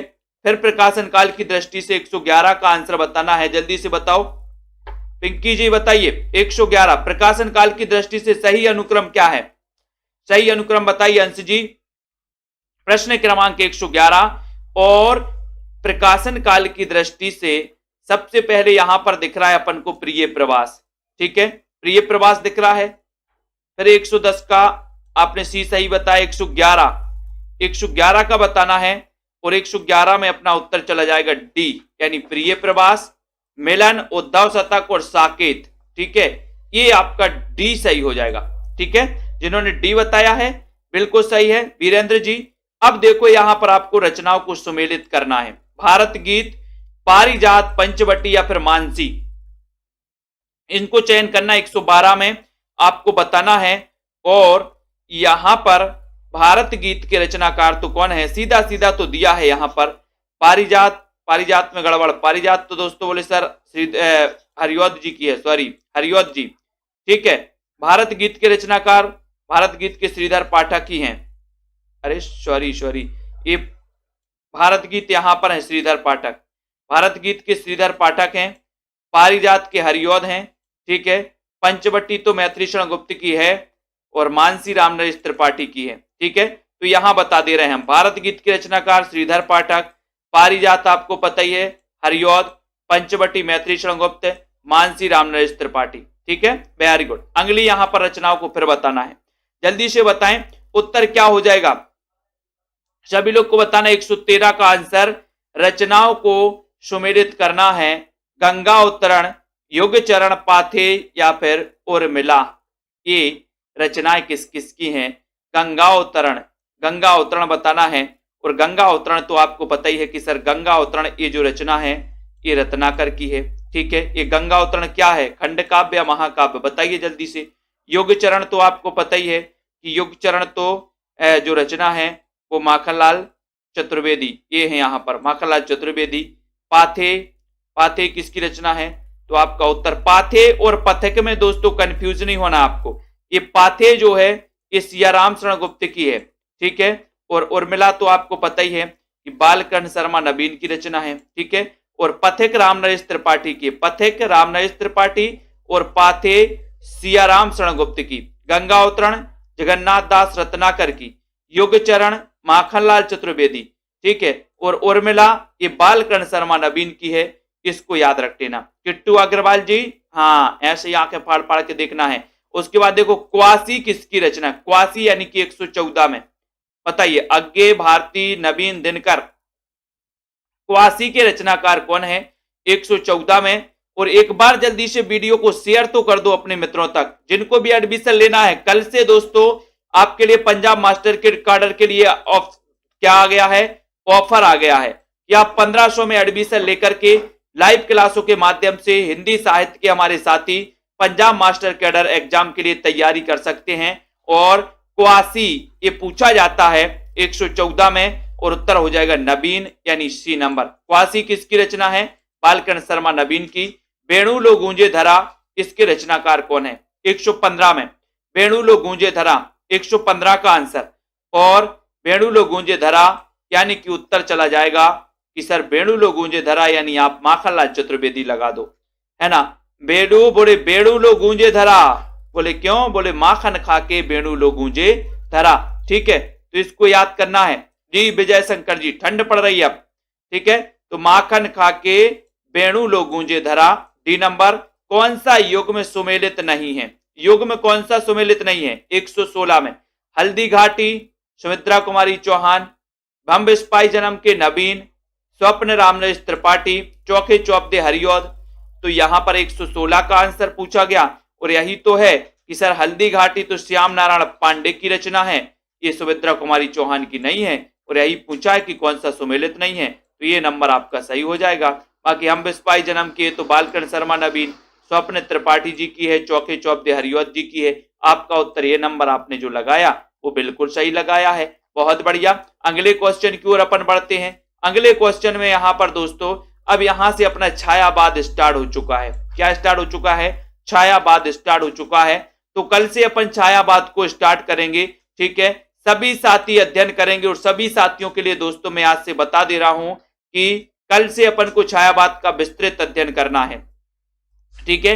इस छायावाद का अपन को दोस्तों विस्तृत अध्ययन यहां से अपन चालू करेंगे, पूरा का पूरा छायावाद पढ़ेंगे, फिर उसके प्रश्नोत्तर को कंप्लीट करेंगे। तो ये जो 9 वाली क्लास है इसको आपको छोड़ना नहीं है, इसका अध्ययन आपको करते रहना है, ठीक है। ये छायावाद के युग के कवि हैं, छायावाद को यहां से अपन स्टार्ट करेंगे, ठीक है, कि छायावाद शब्द का सबसे पहले प्रयोग किसने किया, यहां से, ठीक है। तो हमारे जितने भी साथी हैं, जिन भी साथियों ने वीडियो को लाइक नहीं किया वो वीडियो को लाइक कर दें। और आज अपना द्विवेदी योग कंप्लीट होता है, अपन ने द्विवेदी योग का विस्तृत अध्ययन किया दोस्तों, फिर उसके प्रश्नों को चालू किया। अब जिनको पीडीएफ नोट्स चाहिए है, जिनको पीडीएफ नोट्स के प्रिंट आउट निकलवाना है, वो ए वाला कोर्स है दोस्तों, ले सकते हैं संपूर्ण पीडीएफ नोट्स। और जिनको पंजाब मास्टर कैडर वाले ए वाला कोर्स लेंगे, हिंदी साहित्य का संपूर्ण course, tricky course master cadre के लिए दोस्तों, ठीक है, न्यू पैटर्न पर आधारित है, टीजीटी पीजीटी वाले भी साथी ले सकते हैं, ठीक है। पंजाब मास्टर कैडर के लिए मॉडल पेपर भी लॉन्च किए गए हैं, विजय शंकर जी मॉडल पेपर भी लॉन्च किए गए हैं। तो मॉडल पेपर लगा करके आप दोस्तों ज्यादा से ज्यादा प्रैक्टिस करेंगे तो आपकी बहुत अच्छी हो जाएगी। कॉमेडी जी है ना, और 10,000 प्रश्नों की टेस्ट सीरीज भी लॉन्च की गई है इसमें, और एक दोस्तों, ठीक है। और इस प्रकार से सभी साथी अध्ययन करें। सेल्फ स्टडी क्लासेस ऐप को डाउनलोड कर लें, प्ले स्टोर में जाना है। बहुत विजय शंकर जी, किसी को कुछ पूछना है तो पूछ सकते हैं, है ना। विजय जी, रेखा जी, रश्मि जी, मीनाक्षी, अनिल कुमार, विश्वास मलिक जी, लवली जी, विद्यावती, अनीता जी, राहुल जी, संजय पाठक जी, कॉमेडी, श्वेता जी, विवेक, अनुराग, लवली जी, माया राम जी, राहुल राज जी। इस सेल्फ स्टडी क्लासेस को भूल ना जाना, है ना। तनु जी, श्वेता, जाहिद अली जी, पूनम जी, मोहित, पिंकी जी, विवेक जी, जसमेल, ठीक है, मोगनत जी, शशि जी, रामा शर्मा जी। एलटी के लिए हिंदी साहित्य पढ़ना है रामा जी, ले लो एडमिशन, ठीक है। योग्यता वहां की दोस्तों पैट की परीक्षा होती है, पैट क्वालिफाई चाहिए, पंजाब की पैट, ठीक है। जय माता दी, श्याम पंडित जी, पूनम, ठीक है, मेहरत दत्त जी, प्रदीप शर्मा, ममता जी कुमारी, कबीर जी, किट्टू अग्रवाल, रीता जी, कॉमेडी जी, प्रदीप शर्मा, राहुल जी, सुशील कुमार जी भी बहुत बढ़िया, आपका भी नाम ले लिया, सुशील जी, प्रीति जी, ठीक है, बिल्कुल बिल्कुल, नीलम, बिंदु लता जी, रमा जी, राजेश जी, कॉमेडी, सभी साथियों को धन्यवाद, किट्टू अग्रवाल जी, ठीक है, अनिल कुमार जी, बिल्कुल, ठीक है, और प्रदीप, लवली, शशि त्रिपाठी जी, नीतू जी, श्यामलता, तनु जी, सभी साथियों को धन्यवाद। राजेश, मंजू जी, अध्ययन करते रहें, आगे बढ़ते रहें। रीना यादव, कबीर जी, शशि जी, और अध्ययन करते रहें, ठीक है। बहुत बढ़िया, सभी साथियों के लिए धन्यवाद। जय हिंद।